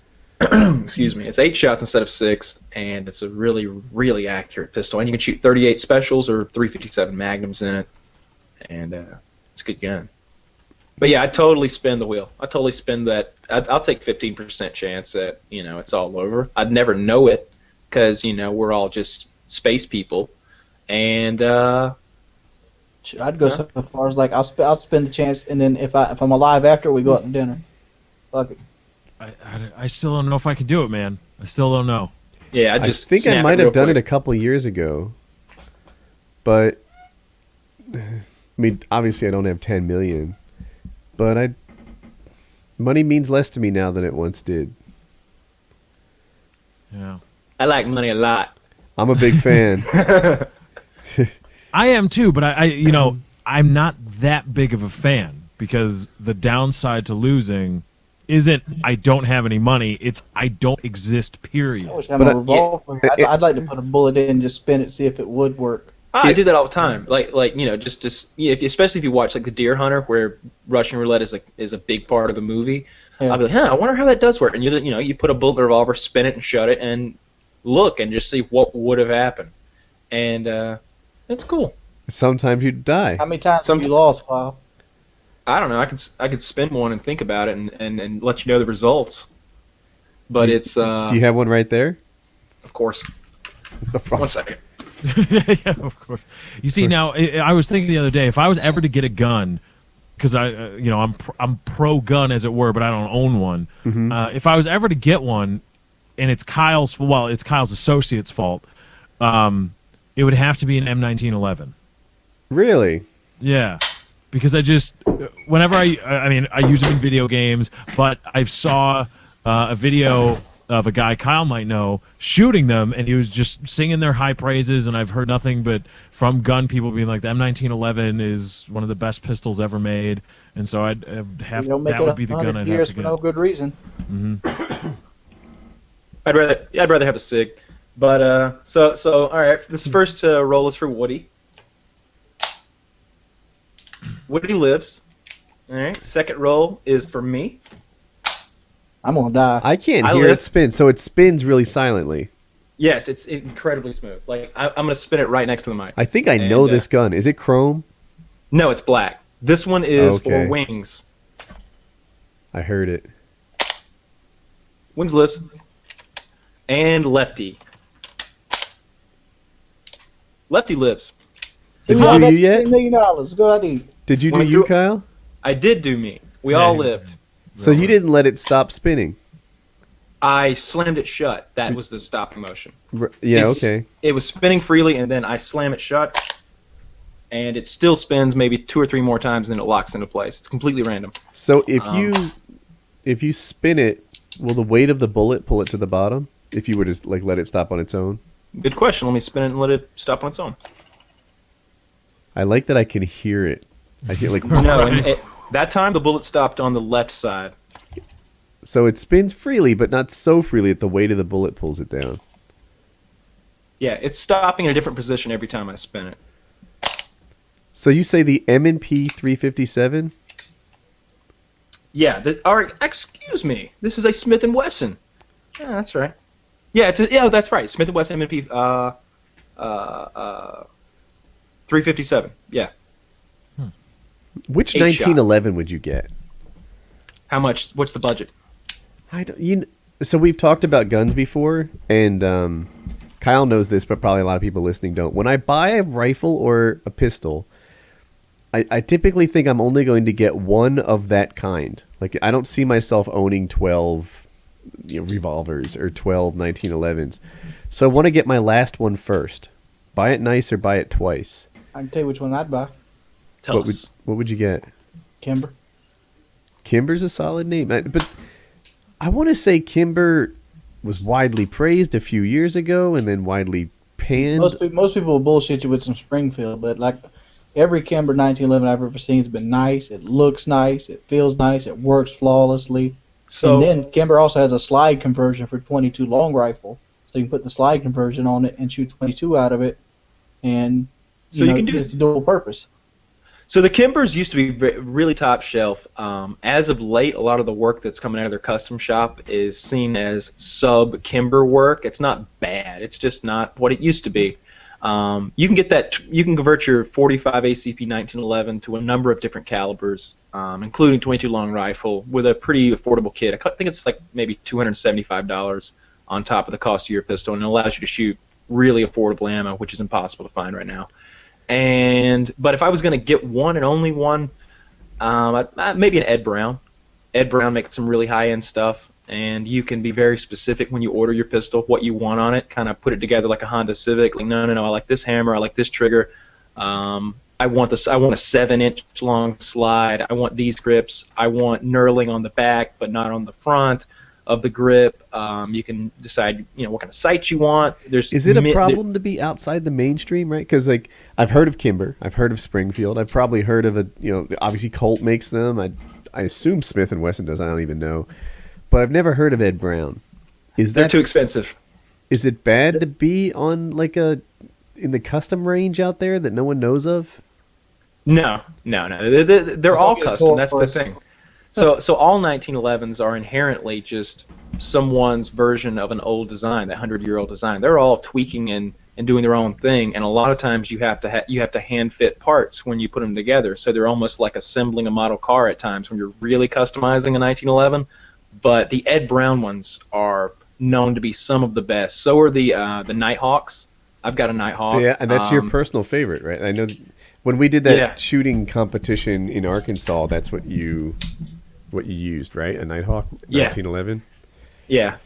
It wasn't very fair for those guys. They had clocks, but dude, I had a shining moment there. I've told this story before, so I'll tell it and fast forward. But I had just flown in, actually from a dancing competition, and I was dressed like an old man doing the yard or something, maybe a golfer. I had my plaid, actually dressed a lot like this, right? I had on my Woody's gamer shorts. I think I had shoes on that I brought with me in my luggage. Socks and the sandals. Like, I think I had some sort of hiking shoe on with socks and a shirt and shorts. And everybody else out there was in like military fatigues, like cargo pants, pockets on their calves, and they're all loaded up with guns and stuff. And I show up like a Democrat. And everyone like they're actually cops, they're Secret Service people, they're doing all this stuff, or maybe they're just longtime gun guys. And I felt really out of place, but out of place in an emasculated way. Like, these guys are rocking the double macho, and I'm rocking. Just finished my dancing competition in Hollywood, and they do a little gun safety or whatever. They asked me if I've shot before, and I'm like, yeah, I shot, but I've never done anything competitive. And but I'm safe, right? I'm competent with the pistol, and I'm safe to be around. And everyone's going and they're shooting, and I'm kind of just talking to Kyle and whatever. And they're shooting these dinner plates at, how far would you say, like 30 feet? More than that. Probably 50, probably 40 feet. Probably 40 15, 20 yards. They were out there, and they weren't literally dinner plates. They were dinner plate sized steel plates. 6-inch steel plates. And I wasn't sure. I wanted to make sure when I hit it would fall down. I'm a pretty good pistol shot. I'm not special or anything, but I'm competent, like I said. And I'm like, where do I hit it? Should I hit it at the top so it falls over a little better, or just hit it right in the middle? And the guy's like, just aim for the middle, because everyone was missing and stuff. and there's 6 of them lined up at 40 feet away, and I just knocked them all down just like that. And no one else had done it in the competition thus far. And I handed him back his Glock, and I'm like, that'll do. You know, like no one had done that. I like suddenly I was a competent shooter, and sadly I didn't shoot that well all day long. But that was my initial impression. The dopey guy that didn't fit in, fucking hit every target. Yeah, you hit them all. I remember that. That was good. That was that's a cool way to shoot, because the other thing is he didn't mention, but he was racing against someone else. Right. So you know, I have 4 targets, he has 4 targets, and then there's a 5th target, or a 9th target, if you will, in the middle, that whoever finishes their rack first gets, you know, can start shooting it, and whoever sinks that one first wins. Yeah. So. And it was me. You know, knock them all down. Yeah, that's the time that I count.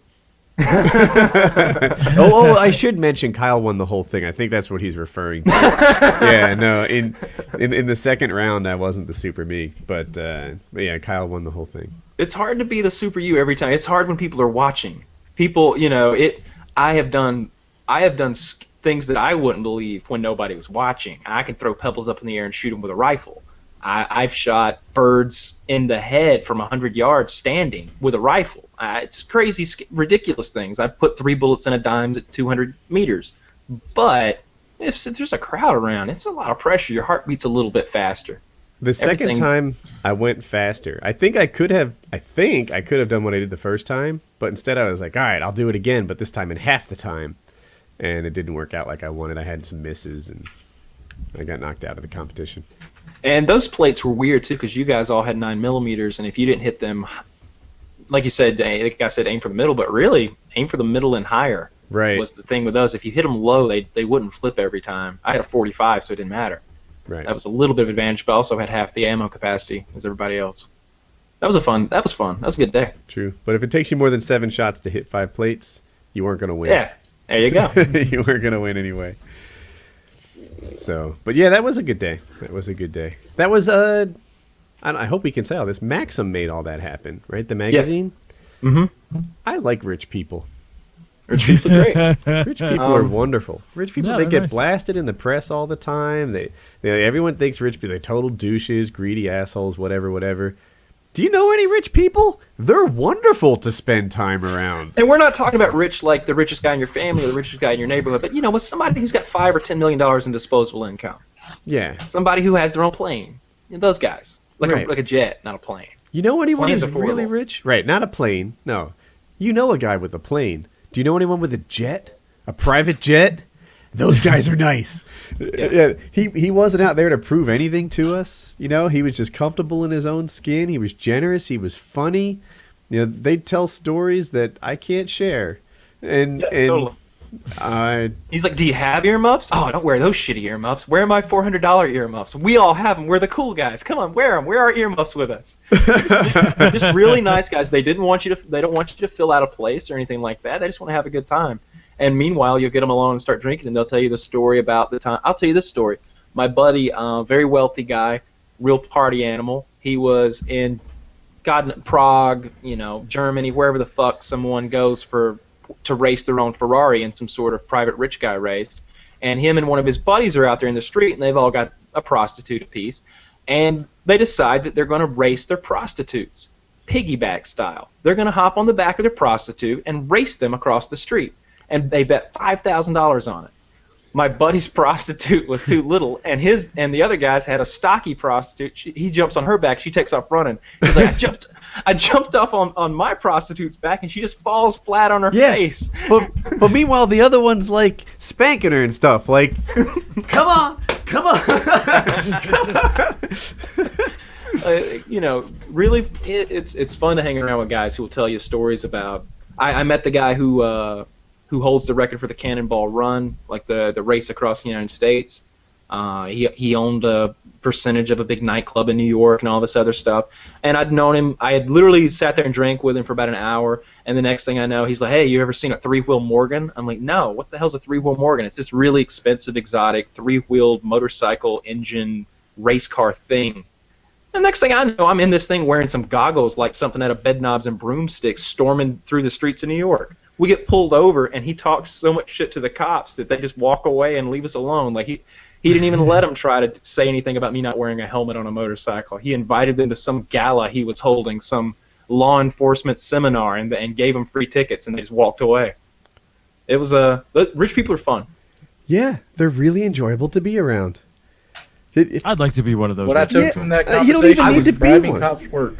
No, I think everybody should have their own rich person. They're quite enjoyable to spend time Like a with. Big Brother program. Mm-hmm. Like a I Big would Brother totally sign up for that. You need to I know want- somebody worth 8 digits or better, and you'll find that they're quite lovely. Mm-hmm. Absolutely. Really nice guys. Every single time they're really nice guys. And you know, it's clear that they're a different kind of human being than you are, because they'll talk about doing things that you wouldn't do. You know, things that don't happen in your day-to-day life. They'll talk about being at the fashion show in Milan or something. You're just like, I'm not real sure where Milan is. Yeah, right? Meanwhile, Not they know exactly where a sure. good place to eat is. Yeah, totally. Yeah. Yeah. It's And- interesting group of guys. Yeah. But yeah, rich people aren't all bad. They really aren't. And all you got to do is meet one in a social situation, and you'd find the same. Because I've met a lot of rich guys, and I've never met a mean one. Never met one that I felt was an asshole. I think that's legitimately. I'm really thinking real hard to think of a legitimately really rich guy that was an asshole. But for the most part, they're just all Sometimes- smiles and friendly. They're smiles and friendly. They're great. They're not necessarily benevolent Alki all the David was an time. asshole. Who's that? Alki David. We don't know how much money Alki David has, so that's the other thing. He had a nice house. He had plenty of cars. He had more money than me, but he You know, wouldn't let I us could in the make that. house.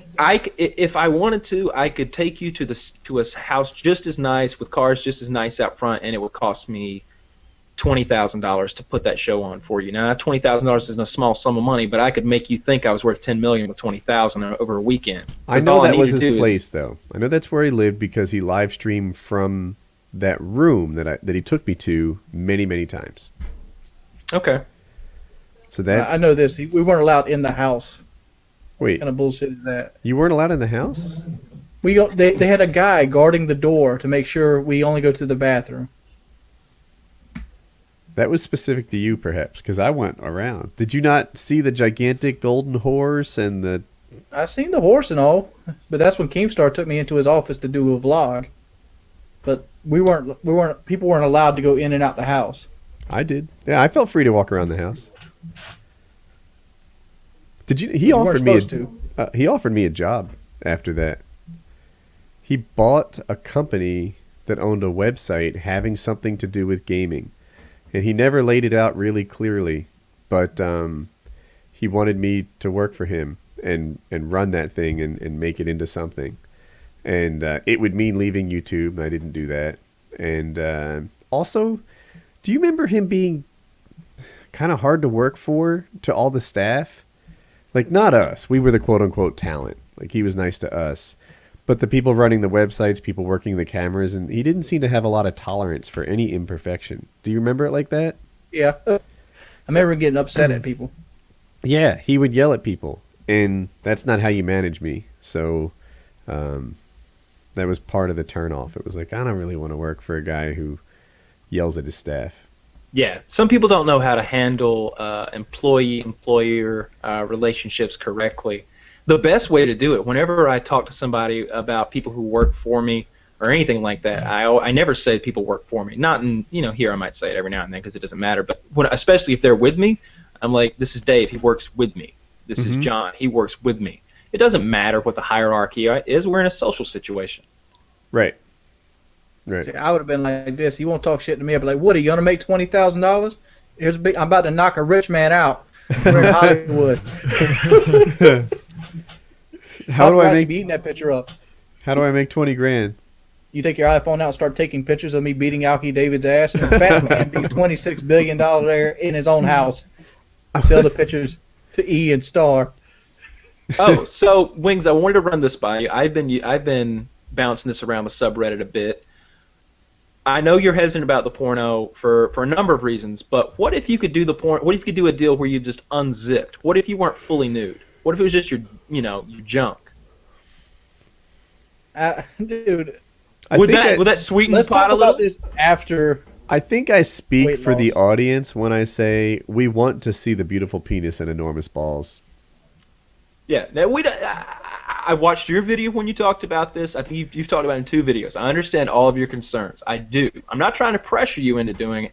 I just like to present both sides of the argument in any situation. And in this one, I think, the main thing I'm worried about is my stomach. yeah, But wait, you took your stomach out with Boogie and had a competition. I understand that, but I have an average penis. You know, it's really thick. It's about 6 inch long. It's an average sized penis. That's what average human person has. But when you compare it to my stomach, which is enormous, it throws off the size ratio. I think we're going to be zoomed in on your cock. I think we should. You're see also going to be at least 50 pounds lighter. Isn't I, that the doesn't idea? I'm matter. having a hard time My giving stomach's there you. at 380, and I want to give you counsel, but without having seen pictures of said penis, I don't know that I can help. So now it's you fine. need pictures. I do. So are you worried about people thinking you have a little penis or what? No, I'm worried about the way it looks. To be perfectly honest, like Okay. I have a lot of fat around the base, and like I'm probably about 8 inches altogether if you take the fat around the base out. But I'm only 6 inches showing. But even then, like it's hard for me to see it because my belly's so big. I can't actually see my penis without like pulling my belly up. If you trim the hedges, the tree looks taller. Just throwing that out there. That's true. I can't get down there to trim it, dude. Then you need a makeup artist. I haven't had a steady girlfriend in like 4 months. I was thinking somebody on set. Yeah, I'm sure they could get that for you lickety split. Just boop boop done. Maybe I go don't know, get some I'm more electrolysis done, Wait, just so then you don't have to about worry the about it. porn. I mean, like the porn would be a horrible thing for me in the long run. Because yes, $5,000 injection in my bank account would be great, but it would only be putting a Band-Aid on a problem I still need to solve. It would And, like, get the truck there's off other your ways hands, to make money. right? Huh? It would get the truck off your hands. You'd sell the truck. You'd be able to cover the difference in loan to cash, and then you'd start heading forward, pay off the IRS. But without that truck sucking you dry month after month, financial life would be different. But I think the major problem is I need to find a job that can consistently upkeep my lifestyle. Right, but you don't know where your channel is going to be at the time that you film. If I you go, don't see my channel around another year. I do. we just spent the I think portion your of the channel's- first half of the show talking about how it's going to be revitalized with this whole Yeah, weight dude. thing. I think that the weight camp, if you do it well, you're gonna start gaining like 1,000 subs a day. Yeah, but what happens when the weight camp stops? Part 2. I don't know. Keep it up. Keep doing vlogs. They will like you. They'll be hooked by Here's you. here's my thing. I work really well with people. I work really shitty without them. You know what, Wayne? I think does that what'll mean? happen. Okay. Oh, you mean you're gonna revert and start gaining weight after you leave? No. I mean just that. Like when I'm in a public setting, like people. One of the biggest things people say to me all the time is like, "You're so happy and upbeat on Painkiller Already. Why can't you be that in your videos?" I need somebody to play off of. So then get somebody to play off of. Like Lefty just said, like, why are you happy in the armor videos with me and happy, but you come over and back to your channel when I'm bitter. Like I just am. I mean, I'm playing by myself, live streaming. I'm a bitter motherfucker. I mean, I can't stand it. Well, I played Call of Duty with you too. It doesn't change. Wings alone versus Wings playing Call of Duty with people. Call of Duty's that big different. of a change. Call of Right, Duty right, is right, so I know, so yeah. competitive. He Right. it's not just good enough to win. He's got to destroy Dude, the other Kyle, team. I'm a 400-pound man. If me and you had a foot race, I'd be competitive on it. No, I no, would you. not win by any measure of the well, but I would want to try. Okay, fair enough. Right. But Wings, We'll, I think, we'll lift wait, some wait, weights wait. when you get down here. You know We'll what see I was you can bench. thinking? I think perhaps Wings could be involved in a knife fight as part of the cardio. I don't know. Oh, Just I've throwing- got a man that'll knife fight you. We'll definitely get some of that in. I got multiple people who work with me who will help you through a couple different challenges. I was thinking about the taser. What do you got to taser? So someone brought up the taser on the subreddit, and here are my concerns. I said that I thought it might kill you because of your heart, but that's bullshit. Your heart isn't damaged. It's on the road to being damaged, quite frankly. But right now your heart is fine, I think. And but what I said was I would be afraid that you would fall awkwardly, or you would strain yourself in a weird way and tear like a major muscle group, and like be legitimately like bedridden for fucking 4 months or something, and then you're going to be 500 pounds. So I will shoot you with a taser. I think that's not a concern because I've been hit with a taser before and it didn't knock me down. With a taser or a stun gun, Wings? Like, did they touch you? I don't know which one it was. Did they shoot it at you? Black and it had electricity. It goes back and forth across it. And they just touched you with it, like with a handheld device? He stuck it in the back of me. Yeah, yeah. Okay, so what I'm talking about is a taser. It launches 2 barbs at you. Has about a range of about 30 or so feet. They attach to you because they go into your skin. What you do is you basically take 2 belts, you tie me up against the wall, and you shoot me in the back with it. You might die. You might like hang yourself, and so you can lay on the ground, I guess, and I could shoot you in the butt. I'm happy to do that as long as you sign a waiver. But it's a service he offers, butt shooting. Yeah, I'll totally shoot you. I can probably get a cop to let me borrow his X26. If not, I'll have to go. If there's enough money donated, we'll buy a legit police taser. If not, I got to shoot him with what's called, quote unquote, the jogger. Now, the jogger is this thing for women. It looks like a women's shaving razor, like an electric one, and it's pink. And when you shoot it, the idea is you shoot the bad guy who's fucking with you while you're jogging, and then drop the taser device because this guy has barbs with wires in him now. And it electrocutes him for 15 straight seconds, while the woman has plenty of time to run away. The problem is that's 15 seconds of pain rather than 5 that you get per trigger pulling an X26. They call it riding lightning or something like that. It's like hell. My friend literally described it as what he thinks hell is like. It's really brutal. Now, but you seem to think that you have some sort of X-Men type immunity to it, and I would be happy to prove you wrong if you're up to it. I have X-Men type immunity to it. I have a very high pain threshold. Pain's not a factor at all. Why isn't pain a factor? Because you're not falling and being incapacitated due to the pain involved. It's a full neuromuscular incapacitation. The way that your body works is your brain sends electric signals to the muscles. This is completely sending that signal haywire and just jamming lots of voltage into all those receptors. You're twitching and tensing up, and I saw one where they shot a girl and she like grabbed one of the guy's nuts who was standing there propping her up, like gripped super hard, but like, and both her and the guy afterwards are just like, oh god, that was awful. It's people do weird things when they get tased. And there are videos out there there's this black guy who gets shot in this one video, and he's like literally unfazed. He in fact looks at the woman he was having an argument with and goes, "You gonna pay for this bitch?" Something like that, like in a calm voice, like as the taser's going on. I've seen a guy get tased twice, pull both of them out of his chest, and then beat the cop's ass. I haven't seen that, and I would if the taser you have works. Seen it because I linked it on Painkiller Already. It was like number 26. Oh wow, he's going PKA historian. I just remember seeing that awesome mall cop guy tase that mother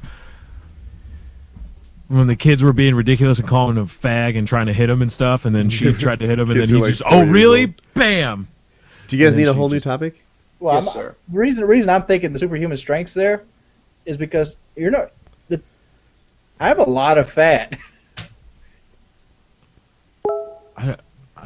Does fat act as an insulator? It's got to get a lot through a lot of fat to get to the muscle. I don't know how that works. The fat might play a part in it, but it's still going to drop him like a bad habit. I mean, it's going to fuck you up. I bet I could shoot a bull with this thing and it'd drop his ass. I can let you speak to fuck me up so I can put it on YouTube with like a gorilla link and make me some money. All right, fine, I'll shoot you. Look, dude. If you want to, we'll use all the less than lethal things you can think of. I'll shoot you with a beanbag round. I'll pepper spray you. I'll tase you. I'll stun you. I'll hit you with pepper balls. I don't care. I got toys.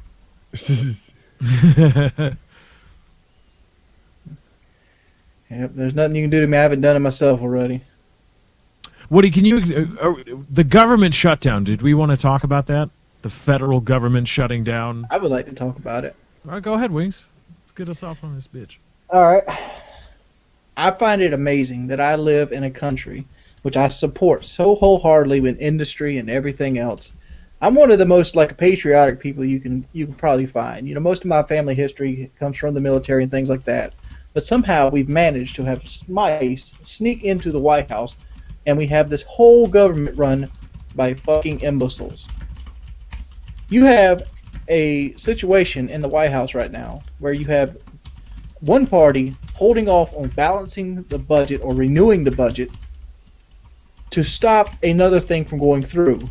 This right here screams that somebody's been paid off by big pharmaceutical, and the only people that are taking effect of it is the working man. How many babies right now don't have WIC?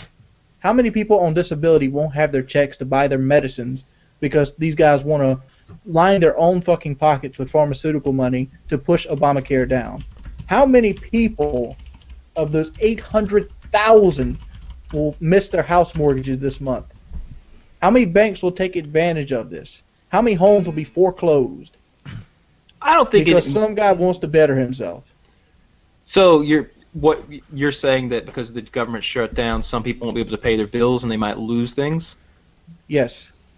Well, missing one payment's not going to do the trick, and this thing's going to be straightened out within a week or two. The problem is this. No, it won't be. Correct me if I'm wrong, anybody, but the way it looks to me is people say this is a do-nothing Congress, but I think they're doing exactly what you sent them there to do if you think about it. The people who they're representing the people who elected them, their constituents. If everyone in North Carolina sends this Democrat to the Senate, let's just say, and he has run on a certain platform, and that's a platform they supported, he has to stay with that. He can't say, well, if we're going to do this and that, I've got to do this. He can't, or he's not going to get voted back into office. On the other side of the coin, the Republican from Texas has to represent his constituents. He has to say, well, no, my people don't want this other bullshit, and we can't move on this issue. This is what we ran on.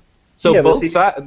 But in that case, you fight on that issue. You don't take another issue and use it as leverage to push the issue that you want to fight on. That I agree with you on. Things like they should never hold up, things like parks and services and all the things that are shut down. You might say you just told me it might be a 1 month payment won't hurt you, but missing a fucking week of WIC and a baby might die.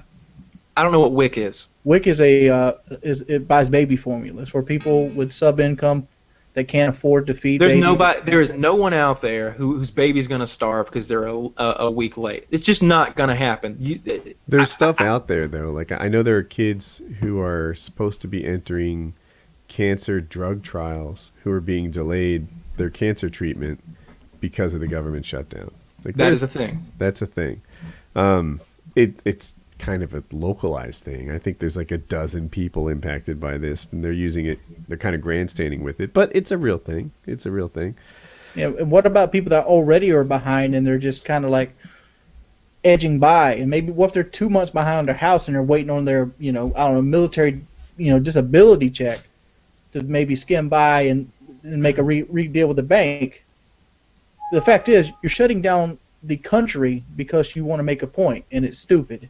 If you did any job in the fucking United States with this kind of mentality, you would be broke, you would be bankrupt, you would be shut down, and nobody would have pity for you. That's true. But you don't want to get on ABC News and say, I don't care, we're winning, we'll ride this out as long as we want to. Yeah, I saw something on Reddit that I believe it was an editorial or a blog of some kind, said that the Republican Party is quickly turning into the anti-Obamacare party, not the fiscally conservative party.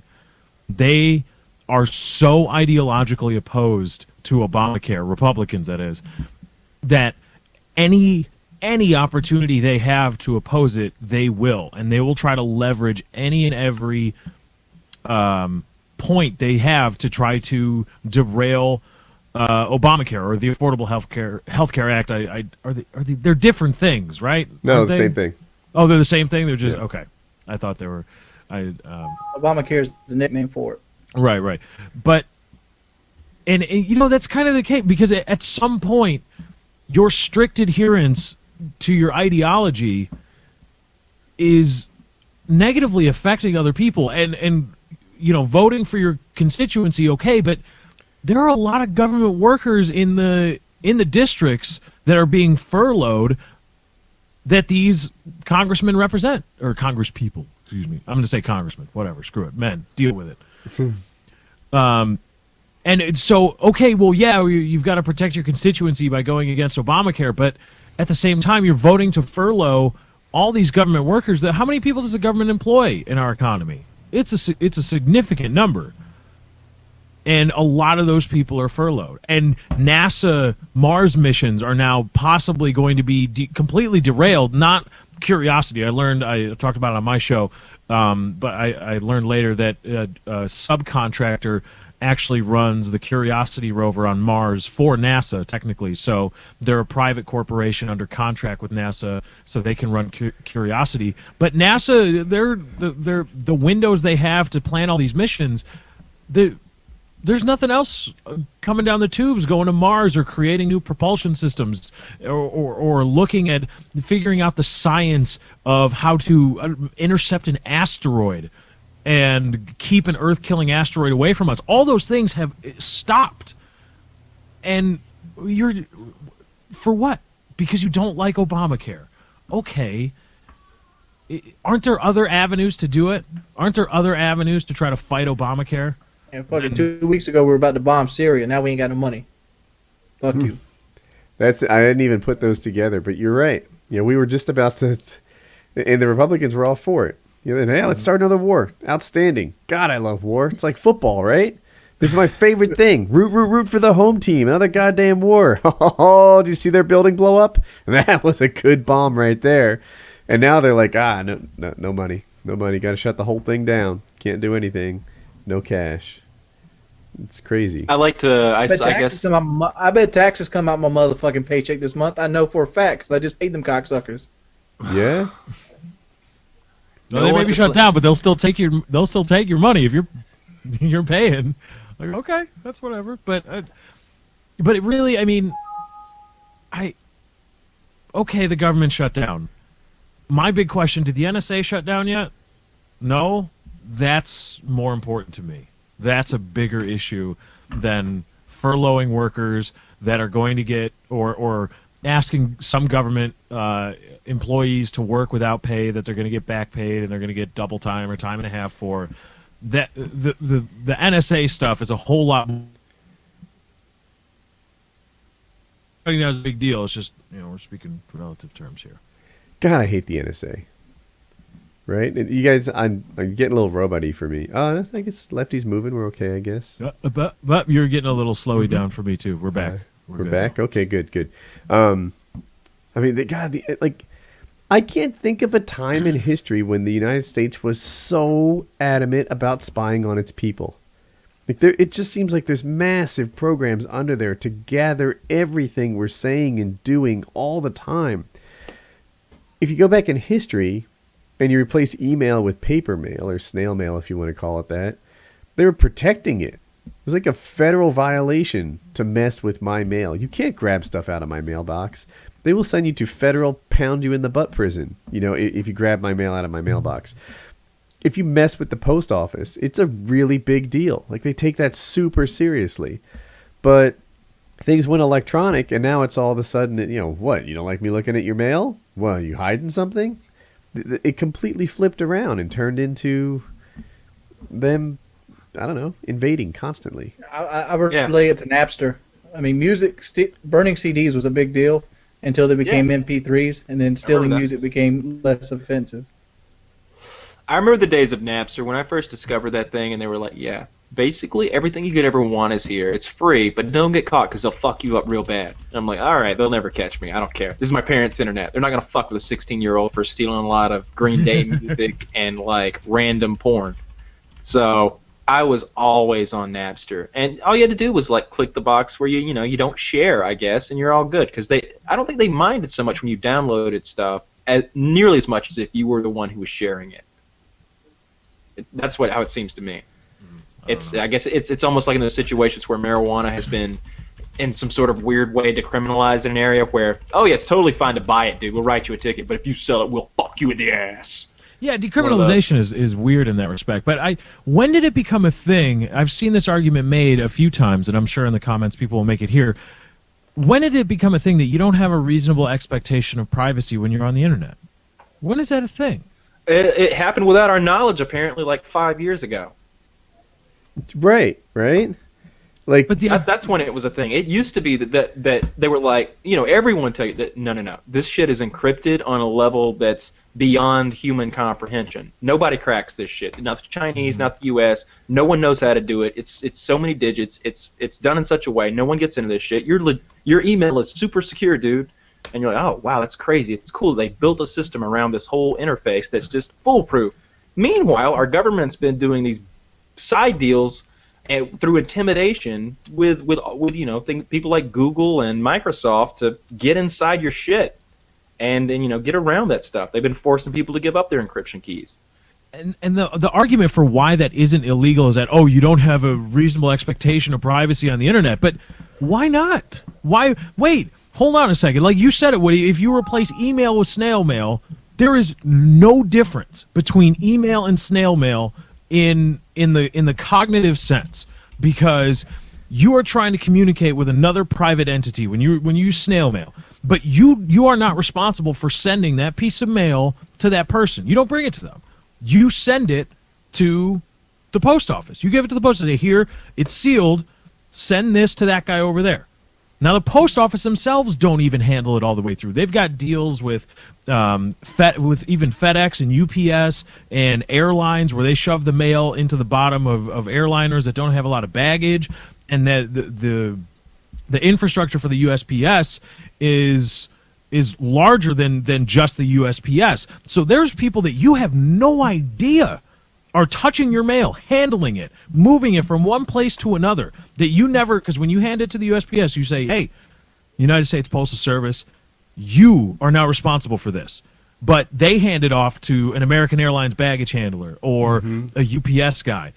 But you still have that reasonable expectation that mail isn't getting read just because it's handed off to it. So if if you've got a Verizon IP address and it's contacting some other network, a Google DNS server or whatever, to send email through servers to another person, how is that any different in the legal, just in that sense, in the logical sense, from snail mail? It shouldn't be. It's not different at all. You have a reasonable expectation. Yeah, no, you should totally expect your electronic communication the same privacy that your land-based communication has. But the terrorists, Woody, the terrorists. Mm-hmm. They're everywhere. Terrorists, they call.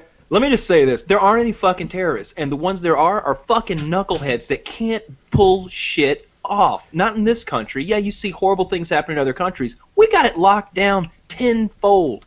When we talk about our military spending being, 8 times the rest of the world or whatever the hell it is, our homeland security is 10 times stronger than it needs to be. It's encroached upon so many of our rights just to squeeze out that 1 in 10 billion possibility that some other motherfucker is going to strap a bomb to their underwear. That shit ain't happening, and it didn't work the first time. The biggest threat we have to homeland security at the moment, Infinity sedans. Absolutely. No one is... They're coming to get you. Look, if there was an think about this. If there was an organized, intelligent movement to fuck with us, it would happen, because it's just so fucking easy to do that 2 dumbass college students in Boston with hardly any education pulled it off. They went and one of them spent a few months abroad, learned how to make a pressure cooker bomb, which he could have made with instructions from Google. Don't do that, by the way, or they'll come check up on you. And they were our biggest terrorist attack in since 9/11 almost. It was huge and blown out of proportion. The shit doesn't happen. If there were bad guys in turbans out there who were intelligent, like some sort of evil dictator who's out there coming up with these schemes to fuck with us, then there'd be trains blowing up. There'd be water getting contaminated. There'd be pipelines exploding. There'd be electric grids going down. There's only like water 3 tank. electric grids in the whole country of the United States. The water There's would like be it's like most East, likely West, way and to- Texas. Yeah, Scarecrow would have his shit all up in your water supply. You'd be seeing all Absolutely. kinds of That's the crazy stuff. easiest way to affect a lot of people is the water supply. Right. But I mean, I don't want to get on into possible ways. Yeah, let's to not talk be about terrorists, but let's because they're listening. The Physical terrorists. science is going to be took out of high school. I'll say this: if you're worried, airport security is a big thing, right? You got to pat people down because you got to make sure you're not a terrorist. And the NSA idea of, well, to know that you're not a terrorist, we need to surreptitiously to know that we shouldn't be reading your email. We need to read your email to make sure we shouldn't be reading it. But okay, airport security, you got to pat everybody down, make sure they don't have whatever, all kinds of things that can hurt you. All right, fine. You want to make that argument because now everybody's got to be safe. Those planes still land, right, at airports. And airports are in usually densely populated areas, sometimes even in large cities. Now, when a jet plane lands, it's not just like, bam, it's not a steep angle of approach. It's more shallow. So those planes are flying really, really low for a good period of time. And when you have an airport in a densely populated area, the airport ends, and then there's public rights-of-way. There's streets, there's roads that can be accessed by anybody that may want to do anything. And then you have planes flying low trying to land at this airport right here, right over these rights-of-way. So how safe are you really? If people really wanted to do things, how far away are you from that, all those bad things? You could totally fuck an airliner up in one of those positions he's describing, where they're landing low or taking off low, and they're in that really slow, almost stall speed. They're a gigantic sitting duck, and there's weapon systems that could be acquired by a citizen that would, do damage. But no one Infinity does sedans. that because no one's They would launch an Infinity sedan, a high capacity Infinity sedan. Mm-hmm. And that would be game over. My thing is, I just don't think there's anybody trying to fuck with us anymore. I think it's just bullshit so they can keep bombing things. It's ridiculous. Nobody's fucking with us.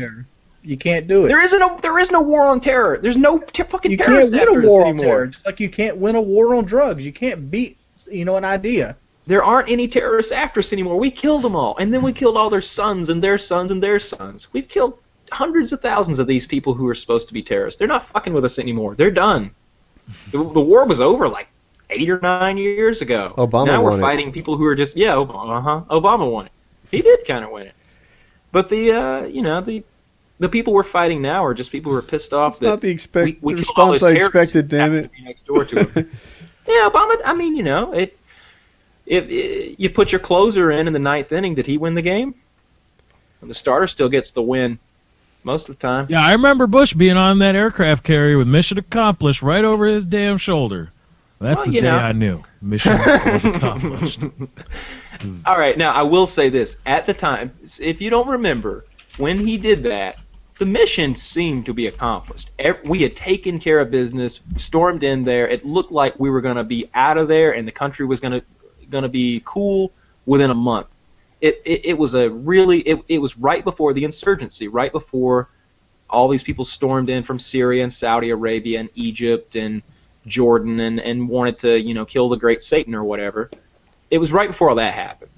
At this point, all we had to do was beat Iraq's military, and that had been done handily. Mission was accomplished. A new mission came about soon thereafter, though, and George Bush did not accomplish that mission, and I don't think Obama necessarily did either, but he got us out of there because that was just there was no winning Iraq through any means that our listeners would find acceptable. Now, could Obama just please win Guantanamo Bay? Come on. He has won Guantanamo Bay. He's like, oh. They took him down there, and they're like, see, sir, it's really not that bad. We beat them with sterilized instruments, and this guy just told us where we could get a lot of oil. Really? A lot of oil. A lot of oil, you say? None of them even know what an attorney is, but who gives a had to- shit? We're in Cuba. We had to burn a lot of Korans, and we had to break all of his fingers, but apparently there's quite the stash of oil in Syria. Ah. I have a whole new topic if you guys are We interested. probably need one. Let's let the Painkiller Already crew compile a list of 10 essential movies that everybody should watch. Essential movies. All right, these are essential movies. Don't you be slipping Waterworld in here, Wings. I like Waterworld, but I've got one to start with. The Usual Suspects. Very, very good movie. Lots of strong performances from really strong, normally supporting guys. Awesome fucking movie. Great crime movie. Office Space. I'm gonna go with probably my. Okay, yeah. All right, I'm gonna put Office Space off to the side. Yeah, I'm not signing on to Office Space just yet. How about Casino or Goodfellas? Goodfellas, I'd sign off on. I feel like if Really? you watch Goodfellas, you pretty much. I like Casino better. I think either one of them will work. I think if you watch either one of those movies, then you've got your Scorsese fix. You've got your Italian gangster movie fix. Can I put down Casino? Or what about The Godfather though? What about The Godfather 2? Overrated piece of shit. I thought 2 was really good. I like the Casino better than the Godfather. All right. Casino it is. But so far we have The Usual Suspects, Casino, and if we need a filler, Office Space exists. The Green Mile. That's a I just damn don't fine think movie. it's a but good I don't movie. think I just it's don't see it as top 10. No, I don't even think it's the best Tom Hanks movie. I think if you want a quick top 10 pick, just think of Tom Hanks' best movie. Oh wait, I have one. He's done like 3 of them that belong in there. Frankly, I mean, you got to put Forrest. Are you gonna put Forrest Gump in there, or Saving Private Ryan, or Castaway? Saving Private Ryan, probably. No, I don't want to. Cause we're going actiony. We're getting a lot of actiony. What about Toy Story? Toy Story is not an essential movie. Toy Story is It was damn good. fine Let's movie. let's go and lace this down. The majority of our viewers are male, in the ages of 15 to Fuck 30. them! I'm giving you my point of view. Saving Private Ryan, I think, belongs on the list. That was a really good movie. It was I can really do good. Saving Private Just Ryan, that not the Green scene where Mile. the sniper was arguing. Or no, what was he doing? It wasn't arguing. It was griefing or grumbling or... About how he'd been misassigned, how his talents weren't being used. Yeah, how properly. he was given a God... Jack? How God had gifted him with the Well, I ability... figured God blessed me with a gift. You put me within 1 mile of Adolf Hitler with adequate winds, I end this war. And he's like, are you paying attention, Chesterfield? This is how you complain. Saving Private Ryan, I'm putting on the list. Absolutely, I got that. Every character in that is fucking strong. They got Ted Danson as just a random Yeah, I know, cameo. right? Right. And Ted Danson's strong as fuck if you ask me. I like Ted. Let's see. What about you? Got to put something Quentin Tarantino in there. So is it going to be Pulp Fiction, or are you going one of these new ones like Bastards or Django? You can't have Tarantino in there twice. He hasn't even made 10 movies. No. Okay, for me, it's Bastard or Django. Bastards. Inglourious Bastards? In my vote would be Pulp Fiction, followed by Bastards. Mine would be Pulp Fiction because I'm Really? going based on this thing on this alone. I'll watch Pulp Fiction every time it comes on. I know, man. I watch it once a But- month. I was if I sitting watch with my dad today. Bastards, it's a once a year thing. Me and my dad sat today and quoted Pulp Fiction back and forth. Like it's. And to me, that's what makes a good movie. If you'll watch it any time it's on, no matter how many times you've seen it. Bull Durham. Good No, sports. no. Bull Durham was a But- great movie. Bull Durham sucked ass. Bull Durham's We're good. talking about Jaws. Jaws is a quintessential movie. I'd throw Jaws in there. I'd be willing to put Jaws in top 10. We watched Jaws the other night with Watch every time it's on. when it's real cool. You just hear jovial, and all of a sudden he's telling the story about the Tarantino movie. Spielberg. Spielberg's going to sneak in there a couple times, man. He might be one of the best directors ever. He's top 5. He's just a badass. He's made some great movies. I mean, are we going to throw any of the easy ones in there? Anything from Indiana Jones? Any of the Lord of the Rings movies? Any of the Peter Jackson stuff? Did we pick Inglourious Bastards yet? We're waiting on Lefty. If Lefty says I haven't Pulp Fiction- seen. I've seen Pulp If Fiction. you- I haven't seen either Inglourious Bastards or Django. I'm about to say, You're if, missing out. if the words "I haven't seen Pulp Fiction" come out your mouth, No. I've seen Pulp Fiction. All right, so where are we? Pulp Is it Pulp Fiction's- Fiction? All right, Yeah, it's I'll, Pulp Fiction. I'll lose one. Just because I'm writing doesn't mean I win every argument. Although I it bet, could. I bet he really wrote it down. I bet he wrote it down He's got fast. 2 lists going. He's got the Woody list, and he's got. It says Pulp How about Fiction. It's hard to American read, Beauty? but American Beauty's good, but I we've didn't already... love that movie. And we've already got him from Usual Suspects. What's the actor's name? Kevin Spacey. I think. Kevin Spacey. Wonderful actor. All right. Well, so far we have Usual Suspects, Casino, Saving Private Ryan, and Pulp Fiction. What about Silence of the Lambs? Is this a quick list, or is this like the I end-all, be-all? fell asleep during Silence of the Lambs. Well, I mean, the four of us are putting our heads together and trying to agree on 10 movies that we Falling think Down, are top which 10 worthy. you referenced early, is a great movie. It's a great movie. It's Yeah, not but top 10 ever. I mean, heck, you know what? I might throw in one of the Batmans, one of the recent ones. Yeah, The maybe the Batman first I one. don't agree with the Batmans. With the second one, Any I of like them. First one, the second one. Second one with Joker. Yeah, I'll throw the second one with the Joker in there. The Dark Knight, right? Dark Knight. Dark Knight can go top 10. And if you look on like IMDb and like legitimate lists, that movie gets up there in the top 25 of all time greats every now and then, in various lists. Shawshank Redemption. There you go. That's a good one. That's a winner. All right, first Yeah, I got no slower argument. movie.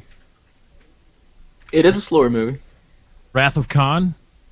None of the Star Treks are going to make it. That's more of a taste niche, kind of thing. Yeah, Think look, about I movies like that Star Trek- anybody oh. will watch.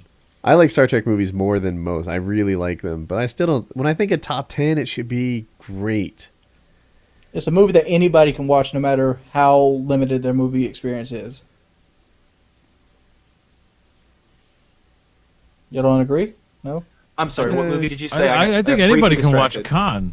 Anybody could watch Khan and pick it up. That was why it's listed. It's the best of the original series movies. I mean, I think the motion picture gets a bad rap. It was voted the best period by the fans, which really pissed off J.J. Abrams. He's not making the third Star Trek movie because you fans are a bunch of cocksuckers. Really? Keep bitching about the lens flare. Now you're gonna get a shitty third movie. He's not making the third one? No, he's done. He said he's out. The fans were shitty. They fucked with him about the lens flare, and they gave him shit about the second movie. They said it was some mindless action thing like Michael Bay, and now he's not gonna make a third movie. Well, first Good, of all, you good shouldn't for turn him. Star Trek into that. Second, fuck you fans. Dude, I thought the second Star Trek, I thought the newest one was my favorite of all of them. I felt like it was the best, and here's why. I thought the last two were the best two. I don't know which was They better. were. I might have liked I might have them in reverse order as you. I might think that the last one was the second best. So the reason I think this latest Star Trek Into Darkness, is the best Star Trek movie ever made, is because it's completely different, because it's this alternate timeline, which if you can't get on board with, you're a lost cause. And second of all, it brought back this familiar character of Khan, and it reimagined his whole story and his whole genesis. And while it didn't really make any sense, let's get real. If you really think about why would they put all those super soldiers in the missiles, they never explained that. They were just in there, frozen in missiles. It didn't make any sense. But that's what they did. I'm not going to argue with that. His whole plan was kind of bullshit. This whole elaborate scheme to get all the high-ranking Starfleet officers in one room so he could take them out. Then he shoots at them with some sort of super advanced hovercraft that could warp him to the other end of the galaxy, and yet he only shot one guy. There were some issues, but I still liked it. I liked it a lot. I liked the whole rapport between Kirk and Khan and how they had to work together, even though both of them knew that the other one was going to double-cross them, and they were planning their own double-cross. I liked it. I liked what I really liked is when they were flying through the space rubble in those spacesuits. Me and Woody were sitting next to each other watching this thing in the theaters, and we were like, this is just like in Dead Space where I crash into that shit over and over. It was. Kirk's much better at Dead Space than me. Dude, it was a really, really good movie. It was strong. I understand where J.J. Abrams is coming from. You know, fans that actually like him are criticizing him, probably thinking that in their warped, complaining about lens flares too much, that they're somehow helping him make better movies, when they're really taking a tiny little piece of what they don't like and focusing on it. I'm like, JJ, don't you get it? I love you. I love 99% of that movie. Well, say that, jackass, because now I don't want to make videos for you. I don't care. Make Cloverfield too. So all right. So back on track. Usual Where are Suspects, we? Casino, Saving Private Ryan, Pulp Fiction, Batman: Dark Knight, Shawshank Redemption. 1, 2, 3, 4, 5, 6. How do you feel about The Unforgiven. Inception. Ooh, Inception's really Unforgiven's good. way better than Inception. Inception, once you watch that Google Talk, and I know we've mentioned on PKA before, where the guy spends 45 minutes explaining just how deep it is, Inception becomes an amazing movie when you fully understand it. If you haven't seen that Google Talk, you don't understand Inception. But is Inception the best Leonardo DiCaprio movie? I think it is. No. I know you're a Titanic fan. I am. Literally, Titanic was a better movie than Inception. Inception bored me. This is supposed to be guy Wings gonna talk. start How'd crying Wings soon. get here? I mean, like, look at the other movie. What was that movie where the guys create a time machine in their fucking garage? Primer, I Oh, think Primer. you're thinking of. Primer. That movie's deep. I mean, it's good. Dude, I am hardly smart enough to watch Primer. God damn it. I Watch it have 3 2 times, college you'll wrap your head degrees, around it. and I have a master's in engineering. And I have to go to the Wikipedia page every time to help me understand what's going on in that movie. It requires multiple viewings. I have multiple viewings in it. I'd seen it 3 or 4 times, and it's just hard. It also requires a firm grasp on astrophysics and the space-time continuum. Yeah, and like, I was there thinking, like, how can we have a top 8 without Eastwood? I mean, you got to either have Unforgiven or $1 Million Baby. So Okay. Eastwood has made a lot of good movies and a lot of really good movies, in my opinion. If I had to name his one great movie, Unforgiven and $1 Million Baby are definitely at the top. I'm trying to think if there's anything else. That Gran Torino was a really good movie. But Inception goes in my opinion, though. Let's stay on track before we get to Eastwood. Yeah, Anybody else? I don't No, like I don't- Inception. I don't It's disagree too hard with of a film to Inception. follow. It's really, really hard to watch on the first go through. It's a film you got to watch 2 or 3 times to even grasp. And I don't Right, think but that makes a every good time you watch. rewatch it, you find things that you didn't watch before. Yeah, that you didn't notice before, and if Just you- like Pulp Fiction, Have you have you watched seen the Google Talk, Wings? I have not seen the Google Oh. Talk. I don't care because I don't want to watch Inception So again. let me say this, Wings. There's a song that repeats itself throughout the video. It's this French love song that reminds me a lot of the French love song that was playing toward the end of Saving Private Ryan. But anyway, they used that same song for like all the music in the video. That the crazy reverberation thing is just that song slowed down, really slow, and it's little intricate details like that, and there are dozens of details, even more complicated and mind blowing than that about the movie. It's Dude, really that deep. movie is so amazing. I did not fully appreciate it. When I was in high school, I read Animal Farm, and I thought, this is a nice book. And my teacher said, there's a couple different ways to read Animal Farm. You can read it like someone who's uneducated and think it's just a funny book about pigs and animals and stuff. He's like, or you can recognize its parallels to the Soviet Union Civil War. And then he lays it all out for you. The horses are the workers. The pigs are this. The farmer is the first ruler, this and this. And it was like, wow, I thought this was a good book. But now that I understand how it runs parallel to this revolution in Russia, it's a great book. And that's how I feel about Inception. I watched the movie at a simple level and thought, this was a good movie. I understand it, couple of levels, this and that, kind of confusing on the ring.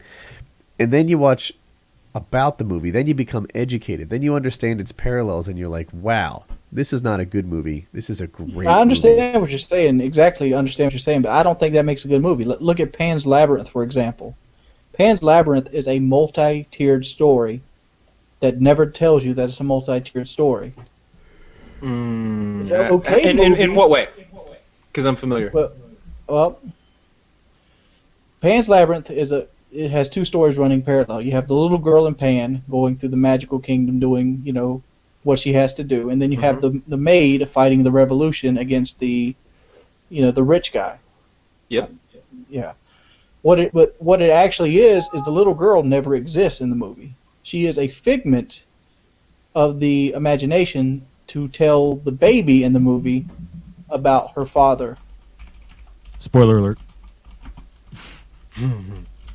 I guess. Yeah, I guess it's an interpretation of it. Yeah, I can see that.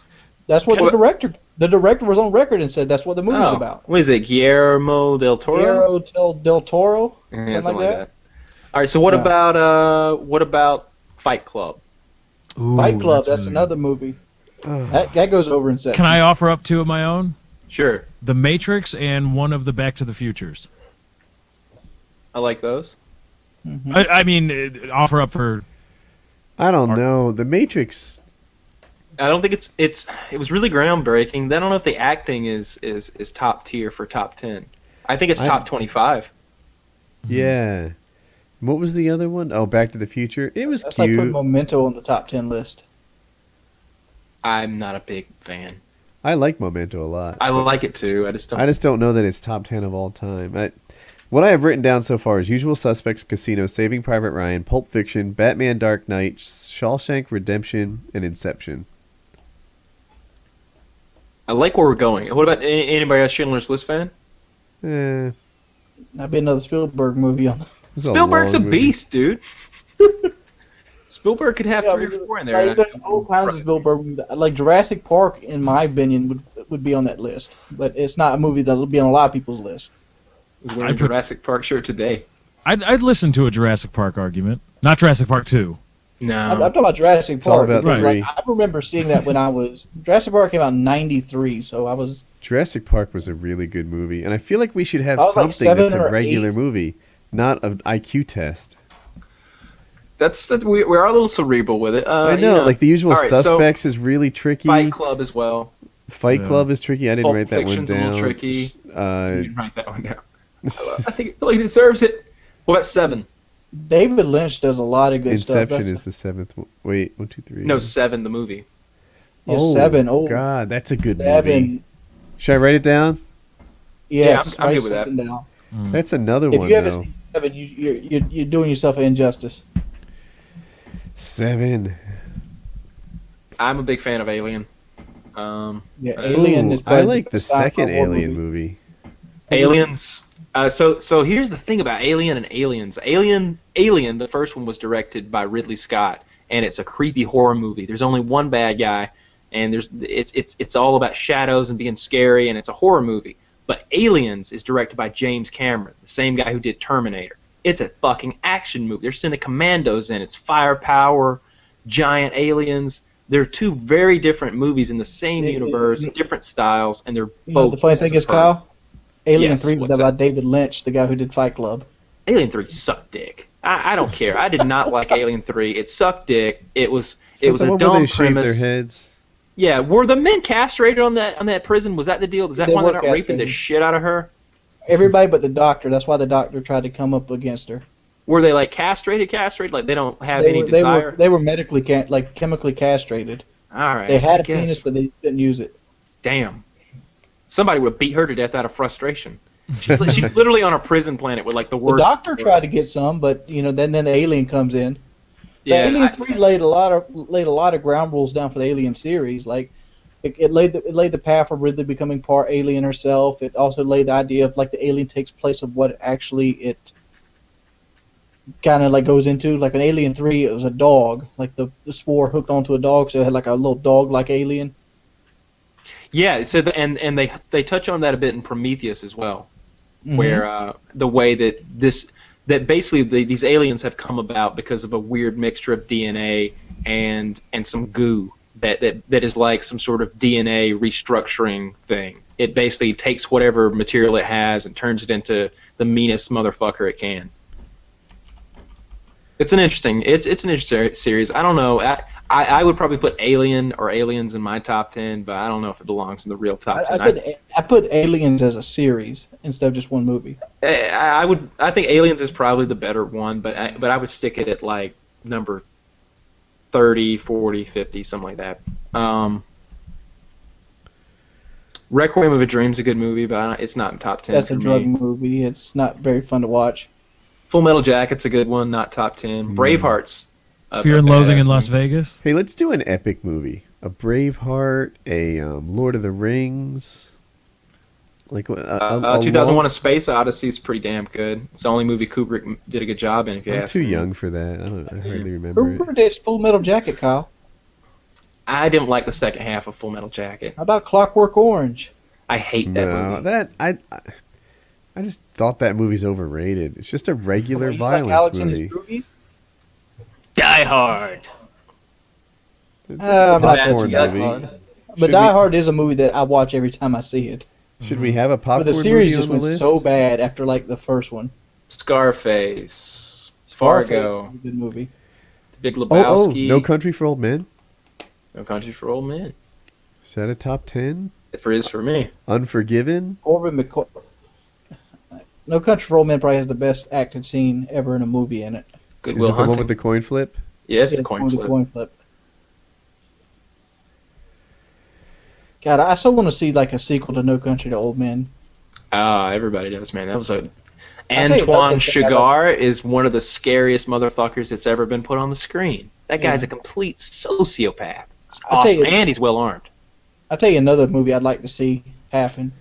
I'd like to see Jules' character become like the monk walking across the world.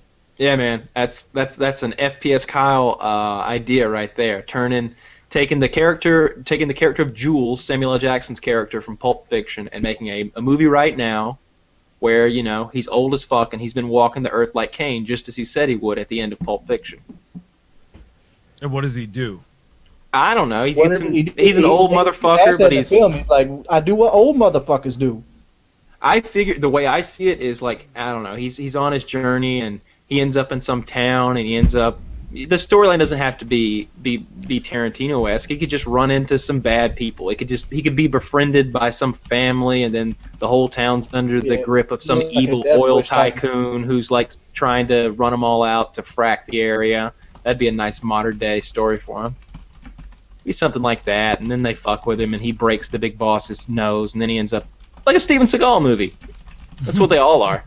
Like a Death Wish movie. Take any Steven Seagal story and stick Samuel L. Jackson in it and make him Jules. Give him a bad motherfucker waddled in 1911 and send him on his way. Be a good movie. I picture him as like the fat Samuel L. Jackson from like Black Snake Moan. Yeah, I'd be cool with that. All right, so we're still lacking a couple of movies here. I could name good movies all damn day. We're not lacking that much, actually. Here, The Usual Suspects, Casino, Saving Private Ryan. That's 3. Pulp Fiction, Batman, Dark Knight. That's 6. No, that's Pulp Fiction, Batman, Dark Knight, Shawshank Redemption. That's 6. Inception, 7. No Country for Old Men. That's 9. The I got Rocky? one. Rocky. How about The I'm sorry. Christmas Story? Oh, fuck that shit. I hate that. No, TNT's ruined that for me. I learned my lesson. I hate that motherfucker. What's his name? Something Stewart? Oh, Ralphie May. no, I hate his you're stupid mixing it up. accent. So wait, I think Wings is talking about A Christmas Carol. Oh. Talking about A Christmas Story. You talking about the kid with the BB gun? Yeah, Or the the guy? BB gun, the Red Rider. That's A Oh. Christmas Carol. Yeah, that's Christmas Carol. A Christmas Story is It's a Wonderful Life or something? It's James Yeah, Stewart. Yeah, you're absolutely. It's Or a Jimmy Wonderful Stewart. Life. That's Yeah, the- Kyle is talking about It's a Wonderful Life. Wings is talking about A Christmas Carol, and nobody's talking about A Christmas How Story. about that? There you go. And There's I a am the movie database genius of the of group. story. I just hate that movie so much. I hate that, guys. It comes on every Christmas. It's Oh, a it is Wonderful called A Life. Christmas It's Story. A Christmas Story. Oh, Wings is right? It's called A Christmas Wings Story? is right, yeah. Oh my What's God, Harry and the Hendersons. I remember this. What's A Christmas Oh. Carol? That's a movie too, right? Yeah, let me see.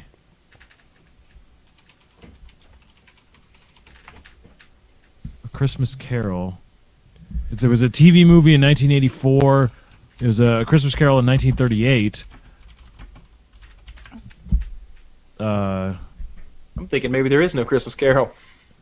Is it a Christmas Carol? It's a play, isn't it? Yeah, I think so. So Right, that's what it is. That's I where mean, we got like, hung up. I think I how was can it accurate have the whole this time. without a Hitchcock movie? Like, how about like Secret Window or Lifeboat? You know, I like the Was first. Lifeboat I a like, Hitchcock movie? I didn't know that. Yes, it was. I like the I like Psycho. I like Have you heard of Lifeboat, Wings? I didn't think you were that big a movie guy. It was one of my challenges for you to go watch it because you didn't like anything in black and white. It's not ringing a bell. I'm just trolling me. I love Lifeboat. It's probably one of my favorite movies of all time. Lifeboat was a good movie, and it stood up. It stood up pretty much to the test of time. I thought the characters were kind of cliches of themselves. You know, like your role is to be the panicky housewife, and your role is to be the rough, tough plumber, and they just kind of. What you're not appreciating is this is the first time somebody ever done that. Yeah, I don't give a fuck if it's the first time. I just care how well it's done. You know, if Yeah, someone that doesn't, was innovative back then. yeah, I don't give bonus for innovation really. Like, Like I look at the quality. Alien is such a big movie because it was the first claustrophobic horror movie. Alien to me was a big movie because the reaction that I had to it. Alien was big because they didn't show a lot. It wasn't until I grew up and started doing research that I actually knew what one of these aliens really looked like. Because you never get a good look at it. I wasn't sure what the legs looked like in the lower body because all you ever saw was its head and its mouth, and it was all covered in goo and slimy. They're pouring. It was it was sex lube. They were pouring all over those things. That's what Really? was dripping around. That's what they're drooling. And They're drooling Astroglide. Yeah, they're drooling Astroglide. Like that's what's dripping off them all the time. That's We've what all makes been them there, shiny. right? Just I'll tell you this story with wet platinum. I've been in bed and you reach over and we grab the wet platinum and normally you only need a little bit because that's just wet platinum for you. You only need a little bit. Yep. But I just I go to town. I've got that giant bottle. I've got the pump bottle at my place. So I just start pumping away and everybody gets covered in it and it's a slippery ride, but it's a good time. There it is. We have room for one more movie. Harry Potter. I don't think so. You going to put Harry Potter over like a Schwarzenegger movie? Crush your enemies. See them driven before you. Terminator At the 2 hear the has to be lamentations long. of their women. Terminator 2 is not a top 10 of all time to me. The Terminators. No, Terminator 2 is way better than Terminator. I like Terminator 1. So I got to go into a little bit of Terminator talk. So I'll quickly say this: Have any of you seen the deleted scene from Terminator 3 in which they show they show the guys who made the Terminators having a discussion about their ad campaign for Terminators and Skynet and the drones? They're sitting in a boardroom watching it. Oh my fucking god! It's so good. I can't give it away. I don't know. I guess we probably shouldn't make it a part of the show, but I got to look for Terminator 3 deleted scene and watch that if you're out there. It's hilarious. You get to see where the voice of the Terminator came from and where the face of the Terminator came from because they were two different people. 10th movie. I don't like Pirates of the Caribbean. I don't like Johnny Depp in general because he renounced his U.S. citizenship and went to France so they wouldn't look at his email anymore. What a pussy. So... Thinking. A great movie. You want to stick a Western in there? You want to go Good, Bad, and the Ugly? That way you got Eastwood? I was going to go Unforgiven as a Western. The Unforgiven is my favorite. It's my favorite Western. Mine period. too. And it's always in my top 10. But it's not for everybody. The Unforgiven is a movie that... Is it just the two of us right now? Wings disappeared and then Lefty banked. Lefty's Lefty's having issues, tech issues. You can see it in the chat. He's talking to us about it. Wings is dealing with an intruder. Is he? No. How great would that be if he if he was in a physical altercation and it got brought into this room, he grabs the guitar As a weapon? knocks the guy. How great would that be? I'm sorry, guys. My camera won't turn back on. So it's either I restart my computer and try to do that, or I just stick with this, and I don't want to screw up the backup recording. Oh, right. So I guess we'll just stick with this. Yeah. I like this better. Damn. No. So- What's that a picture of? Columbo, right? Yeah, it's Columbo. I never watched that show. How does Columbo fit Ben Regario? I don't know. I just like Columbo. I just had that picture. Okay. I like it. It was like, oh, you got an icon, and I'm like, I don't know. I figured I don't know, if Google wanted, I don't know, because I don't know if they wanted an actual person in the thing. So I was like, here's this guy. So Unforgiven. That's our 10th. Yeah, what we have is The Usual Suspects, Casino, Saving Private Ryan, Pulp Fiction, Batman Dark Knight, Shawshank Redemption, Inception, Seven, No Country for Old Men, Unforgiven. I feel confident that every movie on this list is awesome. I don't know that we haven't missed something just as good. Yeah. The problem we had to leave the Lord of the Rings out. The problem with Peter Jackson's stuff and the whole Lord of the Rings trilogy and the Hobbit trilogies, there's 3 movies per thing, and they're all made at the same time. And I know some people prefer like the Return of the King over the others. I like the first one. I like that slow-paced beginning where you get to see things progress from this like dream world that's like where the hobbits live to like the nasty side of Mordor and stuff. I like the first one better. But if you were going to combine the 3 together, because they really are, one giant epic movie, The Lord of the Rings would have to be in there. That would be in there if you could take because it's all one big story. It really is. All 3 Hobbit movies and all 3 Lord of the Rings movies are all the same story. Did you read The Hobbit? I haven't read any of that stuff. I've always wanted to. So The Hobbit's actually not a bad read. I read all of it, and The Hobbit is a nice book. It flows. It's good. I liked it. The Lord of the Rings trilogy, oh my God, it's work to read that thing. The guy describes it in so much painstaking detail that eventually you're like, please move on. Tell me a story. So that guy, what's his name? Is it Tolkien? Yeah. Yeah. So he was a linguist, and from what I understand, before he wrote the stories about the rings of power and the goblins and all that bullshit, first he made the languages for each race. He spent time making. There we go. I love that celebration by Lefty. He took time to make up the language of the elves and the language of the dwarves and the language of the orcs and all that crap. And when you think about that these are legit languages that if you wanted to, you could learn and speak, and there'd be a dictionary behind it. It's pretty amazing. Yeah. But he stays with that kind of detail throughout. Like how many wands there were and how many wizards, and it was this age and that age, and it drones on. I've read excerpts, but I've never cracked the book. The like gravel they're walking on in 2 pages. 2 pages of like gravel description, gravel talk. and like he'll describe that it's darker than dark, so dark you can't see your hand, so dark there's no moonlight, dark. And I'm like, I fucking get it. It's pitch black. Move on.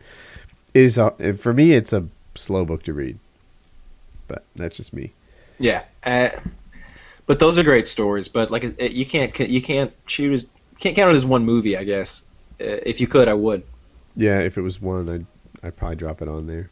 Yeah, I like that I didn't really know any of those actors beforehand. Like the people in Lord of the Rings were for the most part all. I was seeing them for the first time, and after that, I wanted to see them in more movies. That was the kind of series that launched a lot of careers. I mean, even one of the Hobbits was on Lost. Did you haven't watched the Breaking Bad ending yet, have you? I haven't. I haven't. The last episode I saw was when Jesse was wearing the wire, and he was gonna go talk to Walt, but he thought that bald guy was gonna fuck with him, so So Breaking Bad lost you. It has. So it feels like it's going bad for Walt, and I don't like that. I always root for the bad guy when they're in movies like this. Walt is the kind of bad guy that I'm on board with. I don't want to see him lose. It's interesting that like Breaking Bad ended at just the right time, and I feel like it's so rare that a show ends when it's supposed to like this. Like I did not want this season to be him yet again taking out another even bigger, more international foe, right? Like the first time he takes out this local guy, the next time he takes out some slightly bigger guy, then he takes out Gus, who's like a national problem, and it takes a local problem, a regional problem, he takes out a national problem. What next? Some international Czechoslovakian kingpin craziness or Czech? Yeah, I guess it had run its Czechoslovakia's course. gone. You were going to have to start suspending your disbelief. Right. So this season's almost all about cleaning up loose ends. And they ended it, and they ended it pretty well, and I'm like, wow, I can't recall another show ending right on time. They always seem to go on too long. And the endings aren't resolute. They're not sufficient to... There's been a few things that ended poorly. Deadwood's one, but they had budget issues. I think they got canceled. That ended so pathetically. So bad. It didn't. Yeah. This is what Deadwood did, and I can tell you this without giving away anything. If you want to watch Deadwood, watch the first, 57 episodes and skip the 58th. The last episode is bullshit, and it's literally, in my opinion, it looks to me like they were like, what, we only get one more episode? shit, this is a 5-story arc. All right, well, I guess just put everybody on a wagon. They look at each other mean, and then they leave town. How about that? No, you spent an entire season and really an entire series building this up. You had all these badass characters. The baddest motherfuckers in the town had risen to the top. You had the ex-sheriff. You had the Swearinger, whatever his name was, saloon owner. These bad motherfuckers. You had the guy running the whorehouse across the street. He was a bad motherfucker. And then you had this super rich gold kingpin guy that rolls into town, and he's a super badass. And at the end, it was like, all right, we're all gonna team up. We're gonna get rid of this rich guy who's come into our town and fucked with us. And you're waiting on this massive gun battle where you're gonna get to see. They don't shoot people very much. They usually just kick the shit out of them. But these guys, the sheriff in particular, is like on the level of some sort of Wild West gunfighter with his gun. You want to see them fight it out. You want to see everybody die. And literally, they just look at each other mean. They get in wagons and they part ways, and that's the last episode. It's so terrible. It's awful. And it's not a series that's afraid to get bloody either. This was the super, super violent series. They're killing people off left and right all the time. They got no problem hacking a main character's finger off or, something crazy. Even a main character. I love it when you kill a main character. They need to do always that good. all the time. Always good. Keep us on our toes. Don't do the Star Trek thing. Right? Don't do the Star Trek thing where the guy wears the red shirt and he's doomed, but the main characters are fine. You put them in peril. They're on the edge of death all the time. That is why Star Trek: The Wrath of Khan is such a damn good movie. They went ahead and just killed Spock. They didn't care. They killed Spock. And everyone on that day and everyone part of the Star Trek universe, Gene Roddenberry, everybody at that point thought Spock was dead. There was no plan for the next movie we're going to bring him back. That was all bullshit, and nobody liked that except for the guy making the movie. They were trying to kill Spock off. The studio just wouldn't let it happen. Main characters dying is good. Sopranos did it pretty good. They warm you up to a character for an entire season, or an entire season, like Steve Buscemi or somebody like that, and then they bump him off. And they do it bloody. They shoot him in the face with a shotgun or something. Yeah, but the Sopranos didn't do their ending right. Their ending was didn't. Just awful. I don't understand that either. Just make us feel good. You come on. Why couldn't they kill Tony or show him getting away? That's it. Or show him getting arrested and getting charged with all these RICO predicates. The ending of The Sopranos reminds me of those pornos where the chick's got the guy tied up and she jerks him off until he's about to come, and then right as he comes, she just starts slapping the shit out of his balls, just ruining his orgasm. That's what the end of Sopranos was. What kind of fucked up shit do you watch, Kyle? Motherless.com. So, it totally like that. It was just it was a huge build up, and it had been so good up until now, and then they slapped you in the balls 2 or 3 times, and you're like, what the fuck? Did my power go out? The screen went black. What happened? It's bullshit. But we're still talking about it. I could have written three endings that were better, and the fans would have liked better one. too. Phil Leotardo kills Tony. Game over. That would have been fine. Yeah. What if Phil comes in, wastes Tony right there, and Tony's daughter pulls out a gun that you didn't know she had, wastes Phil, and you get the idea that maybe Tony's daughter is going to take over now. How hardcore would that be? Like a crazy twist at the end that Meadow was some sort of... She was... Because his son's not. They've tested the son to see if he's the sociopath type as well, and he's not. He can't deal with it. Maybe the daughter is. What if Meadow was the sociopath in the family? That'd be cool. But what I really wanted to see... Wait, how did they test his son? Can you refresh my memory? Yeah, so... That was when he went to try to kill Junior, right? Yeah, a couple times. So he has panic attacks, like his father, for one thing. Stressful situations knock him out. And I have panic attacks, too. That sucks. And so he went to go kill Junior with a knife, freaked out, couldn't do it. Also, he was running this little crime thing with his buddies selling drugs, and there was a guy who owed money, and they burnt his toes off with acid, I think. And you got a glimpse that maybe he was a little sociopathic there, but he just couldn't cut the mustard. There was a couple times. There was a scene where his girlfriend, this super hot Latina chick, he's at her apartment, and these guys are downstairs being really loud and waking the baby up, and he goes downstairs to deal with it, and his way of dealing with it was giving them his bike in exchange for them leaving. instead. So he paid him off rather than intimidate him. You know, he's that kind of guy. He's not Tony. He's not Tony's son. Well, he technically is, right? Yeah. Literally, he's Tony's son, but he's not Tony's son. He's nothing like Tony. What I really wanted to see, Tony'd been stashing that money in Russia forever. I wanted to see a scenario that involved the Russian in the woods in the Pine Barrens episode coming back for the finale in some manner. Tony making his escape from the country, going for his money in Russia, and doing something there. I'd end it there. If the Russian kills him, whatever. If Tony kills the Russian, whatever. But I wanted to see Tony sitting on a fucking island drinking a Mai Tai and like calling his therapist on the phone or something like that. I want him to get away. I felt like Tony deserved to get away. I really did. Tony didn't want to. Yeah, I really do. I feel like Tony was the victim in the Sopranos. Do you remember when his therapist got raped? Yeah. Did Tony take care of business on that like he's supposed to? No, she wouldn't tell him. Yeah, that was the thing. It was really cool the way they did it for that episode, that arc where she was struggling with it internally, and she knew that she could, if she just had to tell Tony, and he would be dead. That guy would be dead. But she had never up until that point accepted or made use of anything from Tony. She had always drawn that line of that professional, patient, doctor, ethical, all that stuff. She had never accepted anything, any gifts. She had never gone out to dinner with him. She had sexual, lustful feelings for him, never acted on them, even though Tony wanted to and she wanted to, and she couldn't bring herself to. She knew that she would be sentencing that man to death, and she wanted to, but she didn't do it. She should have.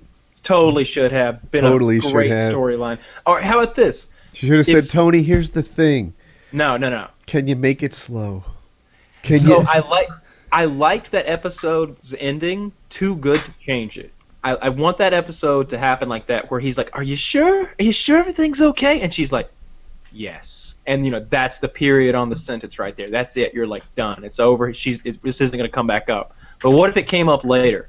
What if somehow it came up and the beans got spilled? Maybe Tony's private investigator buddy or something mentions that, oh yeah, sorry, she got raped. Yeah, she got raped. Let the kid go scot-free. And he's like, what? What the fuck? And, he finds out that way, and then he takes care of business.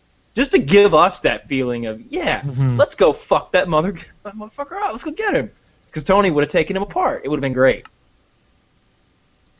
But they didn't do it. They didn't give that to us, and they didn't give us a good ending either. And I hate that when you fuck us with the ending. They always want to get artsy because they know everybody's watching. They want to end the series with something that makes a statement instead of just making their real fans happy. The 10 million of us who tuned in every night want to see a good ending. Don't put on a show for those extra 3.9. Oh, write your own ending. It just goes because you don't know. Because I didn't have the balls to write a real ending.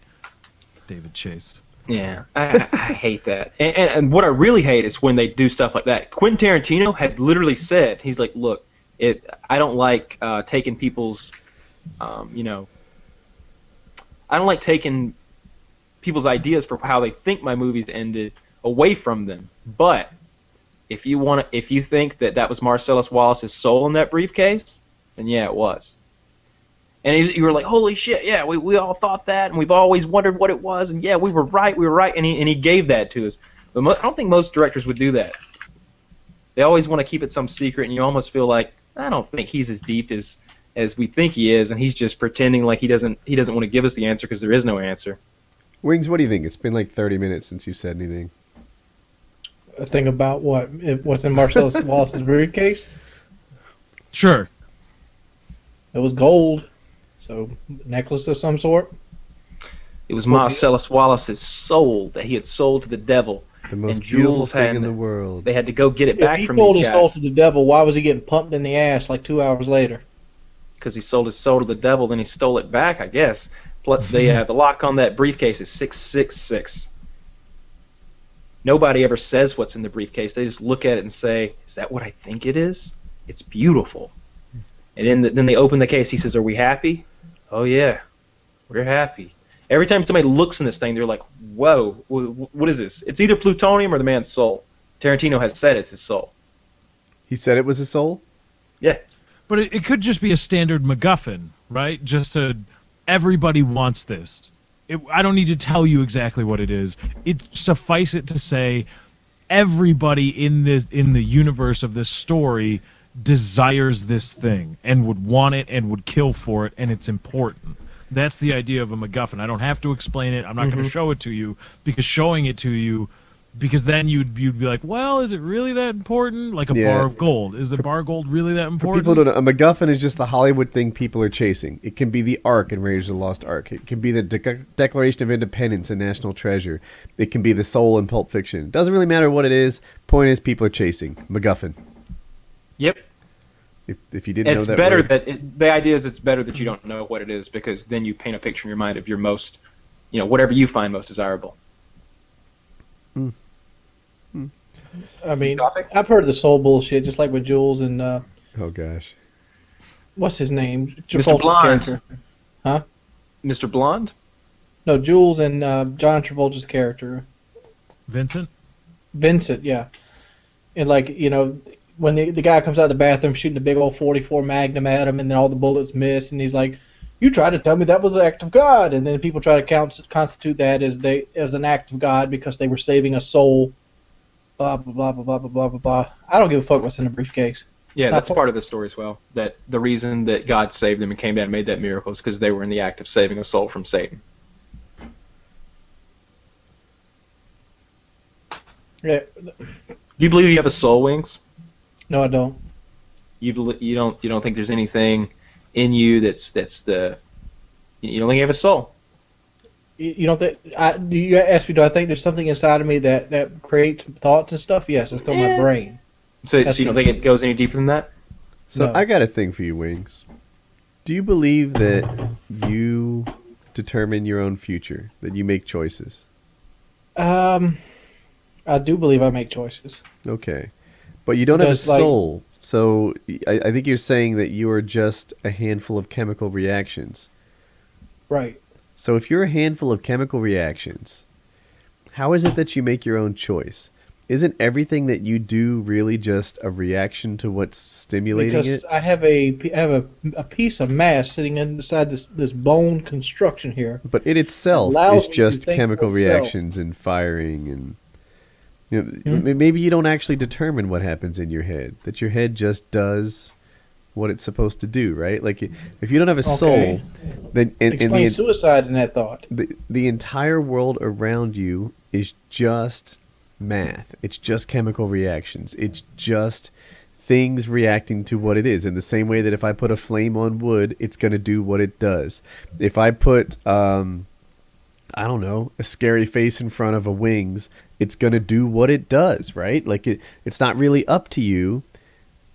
You, being the collection of atoms and chemicals and compounds that you are, just responds to the stimuli I put in front of it. If I put a picture of a naked girl, it'll do one thing. If I put a picture of a scary guy, it'll do something else. If I put a picture of a desirable item, it'll do something else. Maybe it's not, since you don't have a soul, and you're really just like, I don't know, the slime in Ghostbusters 2, reacting to the things that I expose it to, then maybe you don't have free will. That I do have free will because I can make my own choices. Point I being, think you have free will. I don't have to think I have free will because I can see choices I make.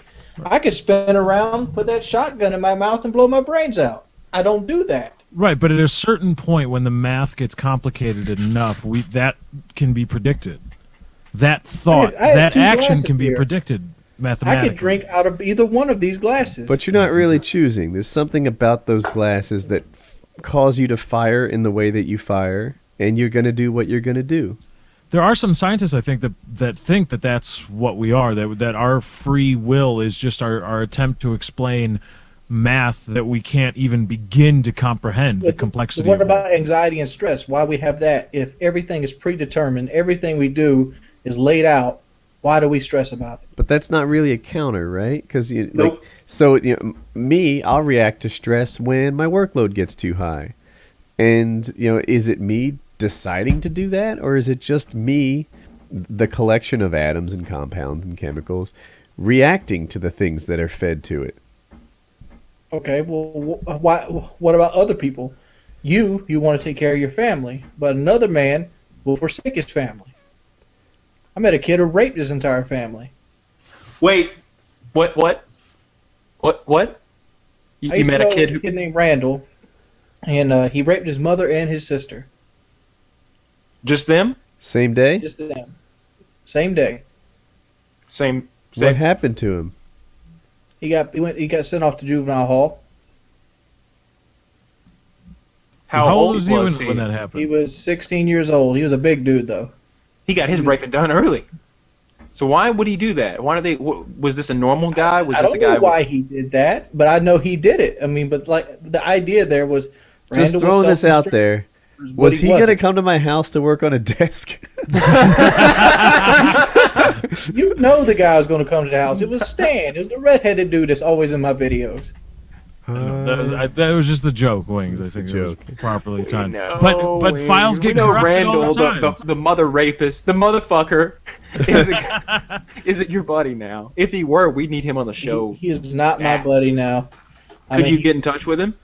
Randall? No, he's going to be locked up a long time. Oh, okay. How old is Oh, he? so he wasn't one of those juvie you get released when he you're is. 18. He turned out to be a major league sex offender. I didn't really keep up with him. Oh, so what you're describing are his amateur exploits, and he later went pro. Yes, Okay. like from what I've understood in high school. By the time I got out of high school, that in the juvenile hall he ended up raping a nurse up there, and then he raped his roommate, which was a guy. I'm sorry, this is harsh, but you got to wrap your head around this guy. He just loves to rape. I just see him with an I Heart Rape T-shirt, I Heart Rape bumper sticker. Someone's This guy going to is hate me for this line of joking. Kyle. No, I'm sorry. What he did is awful. It's one of the most despicable things I've ever heard. But it's a bit comical, not the acts, but just this guy is just rape I happy. just think he was a guy that was physically imposing, that had the size and strength, but he was very simple in the head, and he was a sex maniac. I just picture him at someday going through a list of potential hobbies. Like, I don't know, oil painting, woodworking. Maybe I'll do bird photography. But there's rape. There's always rape. It's just the funny part is that he raped two people, went through the whole thing of getting arrested, tried, convicted, sent to prison, and I'm still doing that. I don't care. I'm just going to continue raping. That's just who I am and what I do. Raping is what I do. I mean, rape culture, feminists always, we're creating a rape culture, et cetera, et cetera. But that guy's just fucked up. The only reason we knew that because his sister still went to school with us. After the brother rape. Yeah. That's harsh. Oh, she's probably. Did she have a hard time getting dates? Or did nobody give a shit? I didn't know her that well. She was a gothic girl. She would like to sit under the stairs. I'd be wearing black and I'd be wearing white makeup and black clothes all day too if my brother fucked me. That's a little harsh. And your mom. Oh Yeah, man, that's a disaster zone. Things that does you. Yeah, you never see it coming because he was a really nice You person. never see it They didn't either. because they were knocked out. Yeah. Did his roommate or a nurse at the. And the roommate too. I love that they're like, all right, we got this raping thing shut down. We're not gonna let any females come near. What? He raped Randall too? Fuck. That's a pretty despicable. But I don't believe we have a soul. I mean, I've seen all the stupid stuff where they try to weigh a person as soon as they die to see if their weight changes or fluctuates, and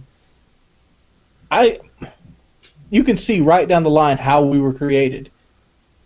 And like, where did the soul come from when you put a new soul into a body? Like, does the baby get deposited the soul from your penis? Like, how does that work? I don't think the soul is a tangible thing, Wings. It had to be a tangible thing if you believe in it. No, it doesn't.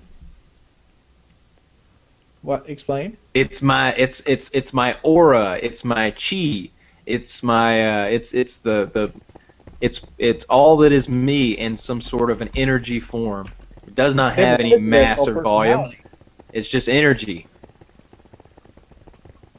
That's personality, Kyle. That's not a fucking personality. It's different. Because I've met people without personalities, but they probably still have souls. What I was getting at with the original question of, do you think you have a soul, is, if you thought you had a soul, would you sell it? Me? Yeah. Yeah, I'm not a Christian man. I would sell it for 100% because I'd be like, oh yeah, you're going to give me real life tangible shit for something. Would you sign a legal document agreeing to sell me your everlasting soul? How much you giving me? I'll give you $100 for it. $100, huh? It's going to be notarized as well. I'm gonna need Wait, you can get at least $500 for your soul. You gotta go. You gotta shop around. You gotta get some more. You gotta get some more offers on that bad boy. You know, it'll be a legal document. It'll read, "I, Wings of Redemption, pledge my everlasting soul from now." I hate the name Wings of Redemption. I think I've said that before. Really? I, Jordy Jordan. Why don't you like it? Yeah. Wings of Redemption was a name I made up to watch YouTube videos back in January 28th of 2008. A lot of people start that way. I like that. I think it's cool. Like Chris Smoove, he's, what is he, Smoove and then a couple of numbers or something? Mm-hmm. Couple my ass. He's got a fucking abacus over Looks there. like his elbow hit the keyboard really hard. 7-8-2-4-8-3-8-2-8-5. I was talking to him about that. We were hanging out at the Battlefield 4 event, and he said that he used to just watch YouTube videos. This is back in the day, but he watched them all anonymously. Like, he didn't subscribe to anyone or anything. And then he wanted to watch some big booty video, like, you know, with girls dancing, and it was age restricted. So he had to register for a YouTube account and lie about his age. And that's how Smoove, like, 098675309 was born. And now he's, like, I don't know if he has millions, but he definitely has over 1 million subs, I think. And he's a gigantic YouTuber, and it all started when he wanted to watch a big booty video. I wanted to subscribe to XCal. This is right before he started putting shit on Blip TV, which pissed me off. Like, does he? Throughout when did he do that? This is like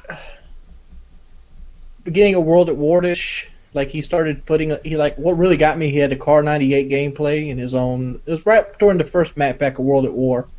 Blametooth used to do that too, I think. Was it Blip TV? Yeah, they both did it at the same time. Well, they're the same person, so that makes sense.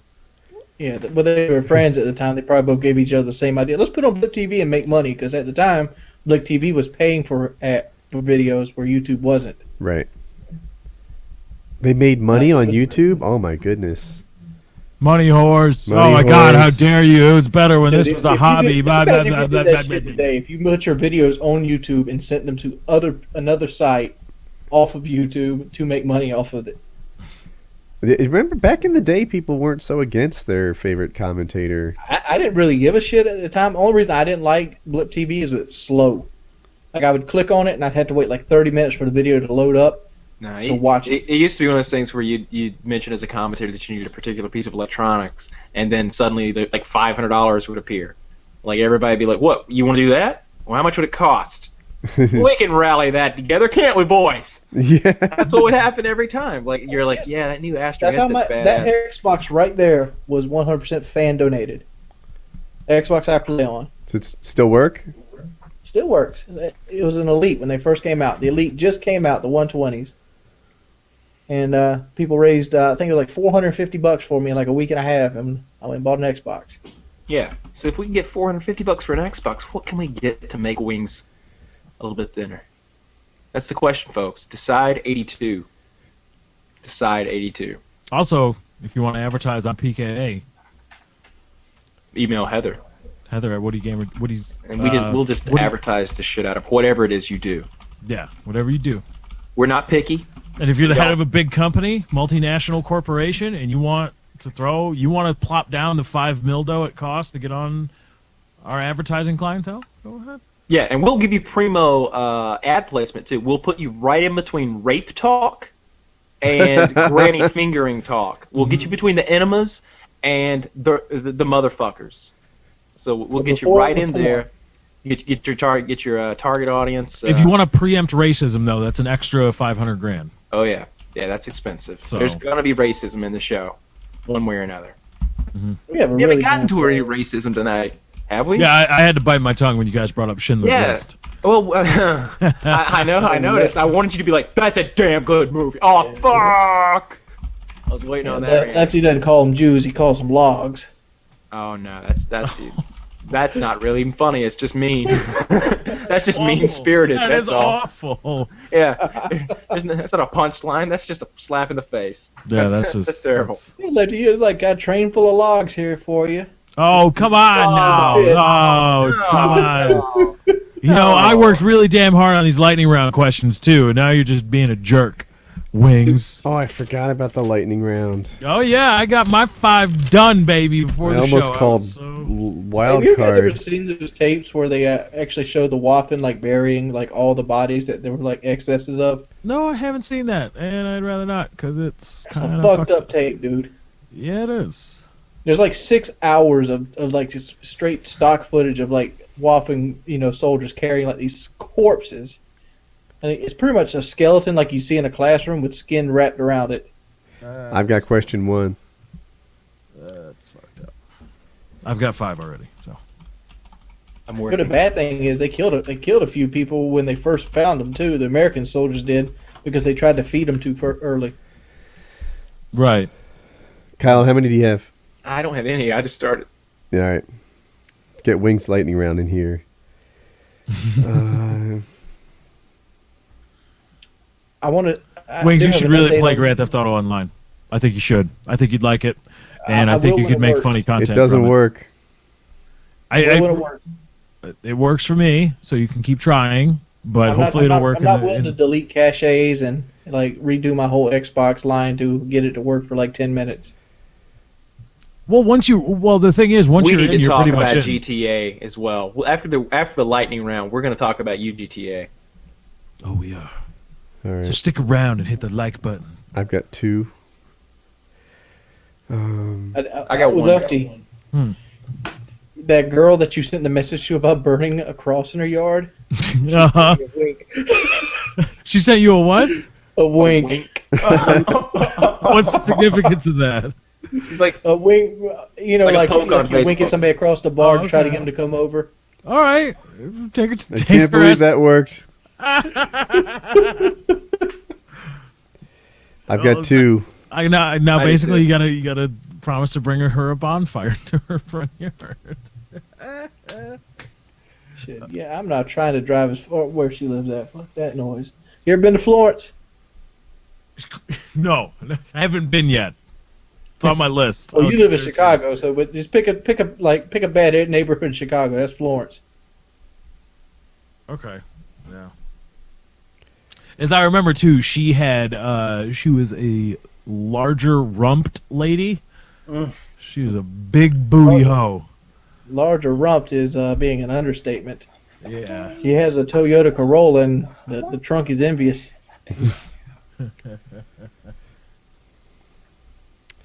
I'm going on my 4th question. 3 I only down. have 2.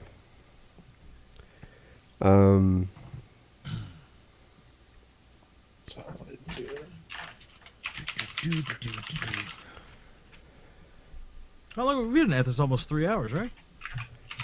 More than 3. Mhm. We're Yeah, past just the over 3 hour three. mark. Oh, okay. Why are these shotguns so expensive? They're not solid gold bricks.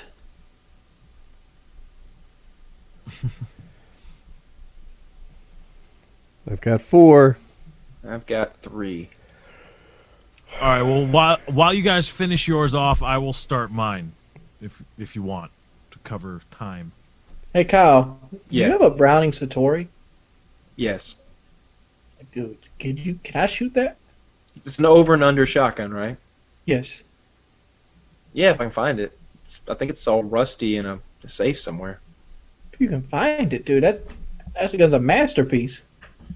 We may be thinking about different shotguns. What's the price tag? About $2,600. No, I don't have that.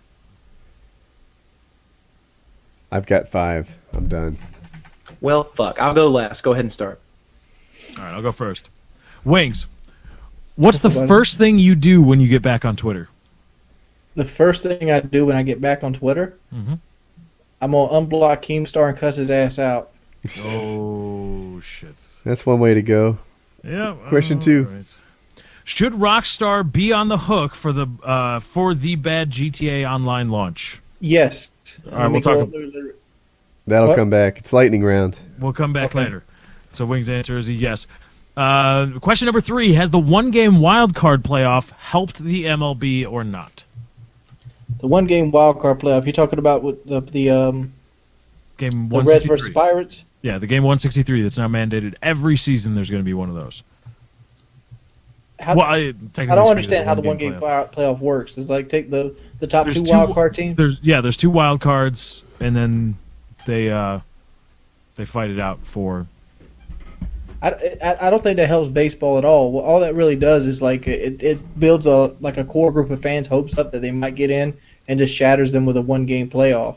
Like I'm watching the Braves versus Dodgers right now, and like I'm in stitches, and it's a 1-1 situation, and like I'm nervous. If we would have lost that first game versus the Dodgers, they killed us like 6-1, and we would have been eliminated in a one-game playoff. But we came back the next day and beat them 3-4.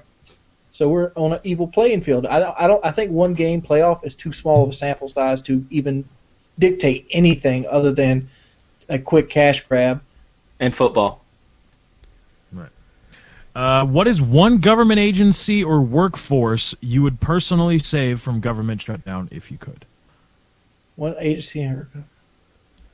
The Panda Either a Cam. government agency National or Park Panda Cam. Park Panda. I hope they cut off its food. My first instinct was like the parcel service, but they're not actually a government-run agency. I would say something like Social Security. That's still rolling. No? Social Security's turned off right now? It's turned off, dog. Really? No SSI checks. Was unaware. I don't know any old people. All my grandparents are dead. Next and question. The final question, Wings. What is one thing every YouTube viewer should know about the inner workings of the YouTube business? Just one thing. The one thing. Every viewer is going to know this thing about the inner workings of YouTube, what it's like on the inside of this business. What do you think they need to know? They need to know that nothing is what it seems. That kind of vague.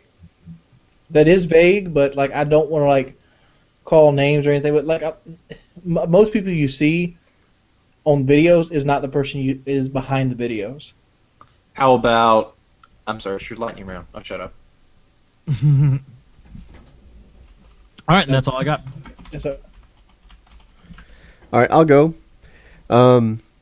If you'll do porn for $5,000, what is the cost for tranny porn? Yes, you do have to play with the genitalia. you've asked me this before, and I told you the price was $59,365. Damn it. Okay. When you do boot camp with Kyle, what will you miss the most? My comfort zone.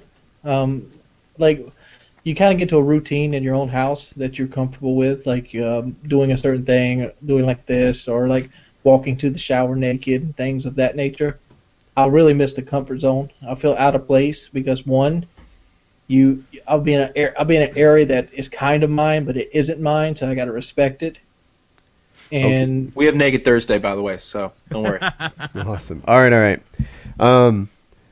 You have to pick between 2 women. I originally phrased it as what's the bigger flaw in a woman? One that has 200 extra pounds of fat or baldness?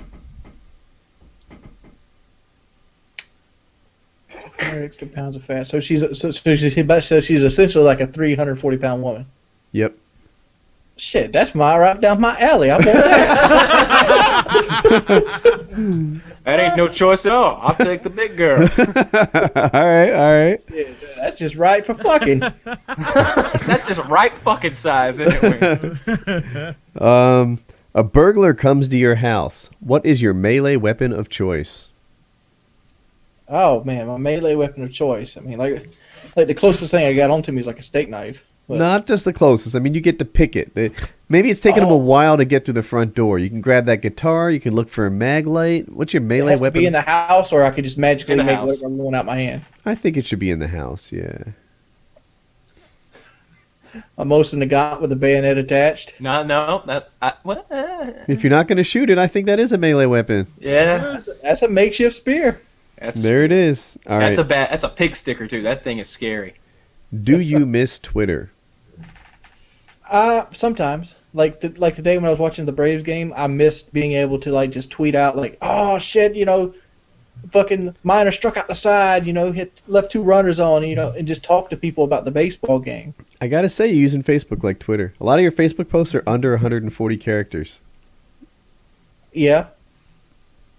And because I miss the aspect, because I don't really have any kind of social interaction with anybody throughout the day. I mean, Kitty's hit me up a couple times, but for the most part, nobody talks to me. So I use Facebook as like Twitter, but on the flip side, Facebook guys responding are not Twitter guys responding. All right, Kyle, you're up. Okay, what animal are you most afraid of? So I guess what I was really going Roach. for with this question though is roaches. You're more afraid. You're afraid of roaches? Mm-hmm. Just roaches or like other creepy crawlies? Roaches, just roaches. Ladybugs don't Alright. bother me. Spiders Man, we don't got bother me. You're I in trouble grew over up here, poor. man. We've got so many. We've got the big roaches though, the one with the spots on their back. Dude. They fly at you. It scares the shit out of me. I You'll am be okay. terrified of roaches. You're gonna be fine. Well, oh, what about this? What about this? I'm joking about the roaches in my house, but what if we did some Fear Factor shit where I had like a big thing of roaches to like motivate you to like do some physical stuff? Dude, I Like would you- literally hurt you. I mean, like, I grew up poor. I grew up when I didn't grow as poor as Hex, most likely. No, But I grew up Hex poor. wins the poor competition. He had no running water. I'm talking about like my mother had like $140 to last this whole month. And we got government aid, the whole 9. So I lived in some pretty subpar housing in my life. And like, I remember like laying on the floor and having roaches crawl on me when I was a kid, and I was terrified of them. And it's instilled a fear in me my entire life. And like, I freak out, dude. I literally paralyzed with fear, and I'm ready to hurt you. All right. Well, that was a better question I thought it was gonna be. What food item will you miss the most while you're on my diet? Pizza. Pizza. Love, love, love, love pizza. We can come up with some pizza that's healthy. Super thin, like crazy thin crust, and some good sauce, good cheese. That's okay. All right. Would you go on a mission to Mars knowing that you could never return home? Yes. Really? Why? Yeah. Well, it would make my life worth something. Like, there's a couple things I'm worried about in life. Like, the first thing I think about when I actually get into a relationship with someone is like, what can I bring to this person's life? And generally, that answer is sustainability and love. But those 2 things, to me, don't matter a whole lot. Like, one of the things that bother me is, like, I'm not a manly man in the aspect of, like, I couldn't install a water heater right now. I'd I'd have to follow a manual. I'd have to ask questions. I could probably do it, but I couldn't do it flawlessly the first time. Like, I got you. I'm here. I'll handle it. I couldn't do that. And, like, that bothers me. I don't have really too much carpentry skills, pretty much non-existent. I don't have any electrician skills. I mean, I do have mechanical skills, like on a car. That's because I grew up with my brother who liked to wreck cars. And I fear like I'm never going to be anything of importance, and that bothers me. And I feel like if I was a pioneer to Mars, I would be of something of importance. What's your proudest moment and the moment you're most ashamed of? We've pretty much asked these questions before. Have we? Yeah. I mean, the proudest moment I ever had was the moment where I realized I wouldn't have to work for somebody else for a while. That's right. I guess that's a similar question to one that's been asked before. Yeah, and like the most shameful moment, I got a few of these. Like, I think about this one a lot. Like, in kindergarten, I pissed myself. Like, literally pissed myself because I was afraid to ask to go to the bathroom. You're still hanging on to that one, huh? Kyle Walker shit his pants in the second grade. I'll never forget. I don't care that you're a doctor. It's not like nagging at me or bothering me, but like it's one of those moments where it's like, yeah, you did that, right? You could just raise your hand. But I was scared of the teacher. I was a very sheltered kid as well, and so I was real shy. But I was scared to ask the teacher to go to the bathroom because she got upset at like Timothy Spears. I thought you were going to say McVeigh. I was like, oh, shit. Oh, my God. She was always giving him a hard time, though. It was Timothy and Francis that sat beside me. And, like, she just got mad at Timothy because he keeps asking to go to the bathroom. So I didn't want to ask, and I ended up peeing myself. But I don't think that's my shamefulest moment.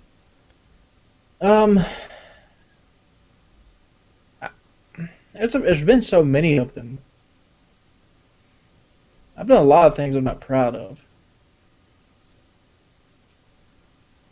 I don't know. I'm gonna stick with a P.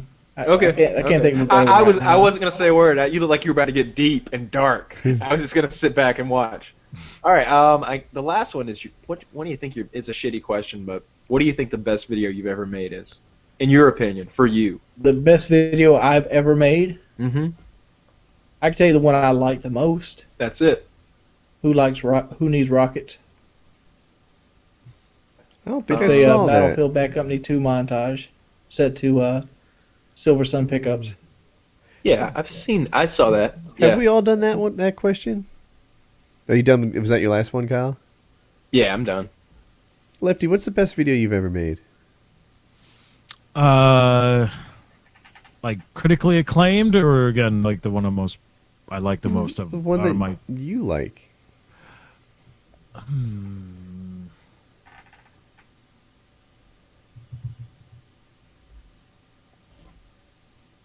I'm trying to think. I'm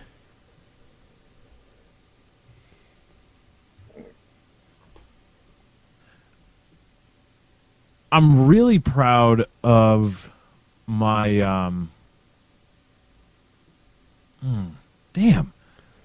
It's either I'm probably really proud of my my idea to start my cigar vlogging series or vlogging series, and I'm really proud of that idea. I think it works well for me, and like kind of what I do, what some people know me for, and what some people like about me. I think that works really well. And so, the first video I did, and the way I cut it up, all the questions and stuff, I was really proud of that. I like it a lot. I have two. I think we've touched on this before, but there's the first time I talked about my attempted suicide when I was 17. That was a good video, and I like it because I think it helped a lot of people. And then a more recent one from this year, it was called Colin's Progress Was Inspiring, and he read a book and he like flew a helicopter off his hand, like a toy helicopter. And I thought that one was really good too. That one's closing in on 2 million views, which is kind of neat. The other one, I think my favorite video I've made was my Grand Theft Auto 5 video I did last week. And just letting you guys know, Ricer Guy, you won the free Rat 7 mouse, so you need to hit me up on YouTube with a private message. I'll get your address and mail you your Rat 7 gaming mouse. And there is a Call of Duty 4 commentary going up tomorrow in which we will be giving away...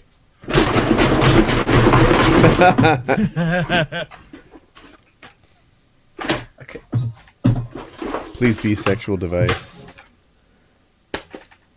So if you play on PC, you get a copy of Rage.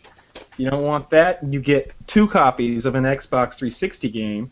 You can you can have Most Wanted, Need for Speed, or Hip Hop Dance Experience. They're both new in the plastic, by the way. Can't imagine why.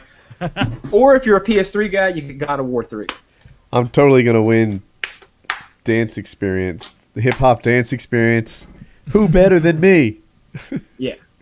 So that's good. Just post a comment change on my the Call of Duty answer? 4 video from today saying PKA. There you go. Yes, you can change your answer. YouTube.com/FPS. I want to change it to I did a commentary back in Modern Warfare 3 called Something to Look Back On. That's my favorite video I've ever done. Is that the one where you walked in the sand and were happy? No, That that's was the Black one where Ops. Cena Anders got on CNN's front page, and I kind of reflected on how it made me feel. Please tell me you didn't like hate on Cena Anders in that video, and it's your I favorite didn't one. hate on Cena Oh, Anders. I good. mean, the video has like 6,000 ratings in a period where I was getting like 20,000 views a video. I like that video so much that I cut it up, the audio, and I put it in my million view video. Like all the commentary in my million view video was cut from something to look back on. I should go check that one out. Should we get to GTA talk? Yes. Those cocksuckers. Oh Not my- GTA, the fans who don't understand why we have an issue with GTA.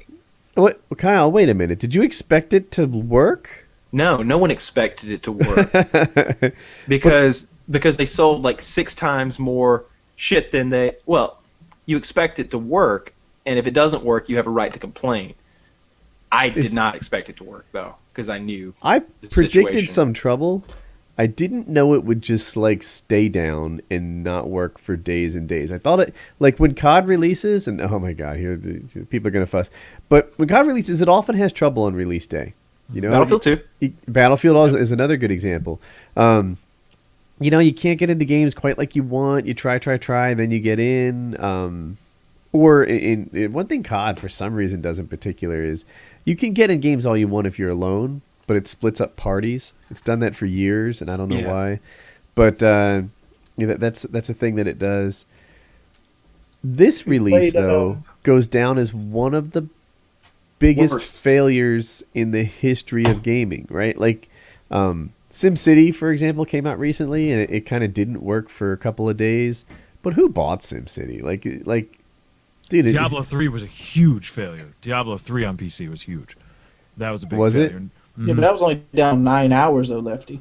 It was for 2 weeks. It was the lag, people not being able to log in when they would take the servers down because it was always online. Everybody's kicked off. They did a lot of maintenance in the first couple weeks, but I played during the first 2 weeks, and it was 9 hours down on opening night. I bought the game at midnight, and I didn't get to play it till like 7, 8 o'clock the next morning. Right. Yeah. And then it went back down at 1 and came back up at 8 that night, and then it was good for like 3 days.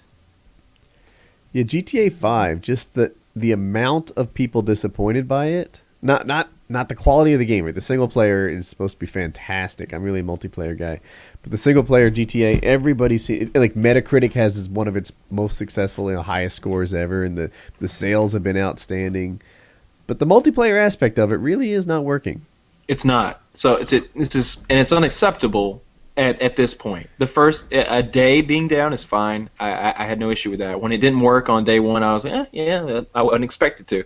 Next day goes by, I'm like, bet this shit is up. Get on, it still doesn't work. On the third day, I start searching for a multiplayer match, and it searched and searched and searched. I think this was yesterday or today, and I just left it on. I forgot about it. 3 or 4 hours went by. Yeah, 3 or 4 hours went by, and all of a sudden I start hearing a black man's voice in my home, and I'm like, who's that? Who's in my house right now? Like, we're not receiving visitors at this moment. I'm in the living room. How did someone get in my other room? No, I have gotten into some sort of weird Grand Theft Auto 5 multiplayer limbo world in which there are about 8 of us, and we can all hear each other and talk to each other, but there's nothing visually on the screen. It's just black. And I was like, how long have you guys been here? And they're like, man, I've been here about 4 hours. Yeah, I've been here about 2 hours, man. I really want to play. It just won't work. It just won't work. I don't know. And everybody's like that. That was everyone's story. They had been searching for hours and trying to get on for hours, but it just wouldn't work. And I was like, yeah. I did a video suggesting that I was gentle about it. I thought, I recognize this is a hard job, but it's pretty buggy and it didn't work out, and we're a few days into it. Sounds like their quality control is not up to snuff. And they all gave me a hard time. That's crazy talk. Yeah, the game's not working, guys. Yeah, the game doesn't work. What the hell's wrong with you people? Like we don't have a problem with the story mode.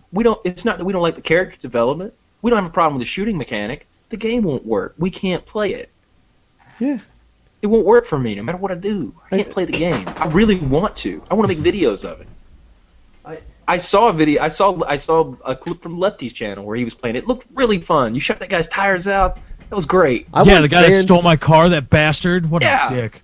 I want Grand Theft Auto like fans, right? Like I think I have Call of Duty like fans. Call of Duty, if you walk through a door and then you glitch backwards, like by a millisecond, everyone is fucking flipping out and sending death threats to David Vonderhaar over the slightest little thing. Grand Theft Auto never works, right? It releases and days later, it's not working, and everyone's like, forgive it, let it go. How dare you complain about Grand Theft Auto 5? It's the greatest thing ever.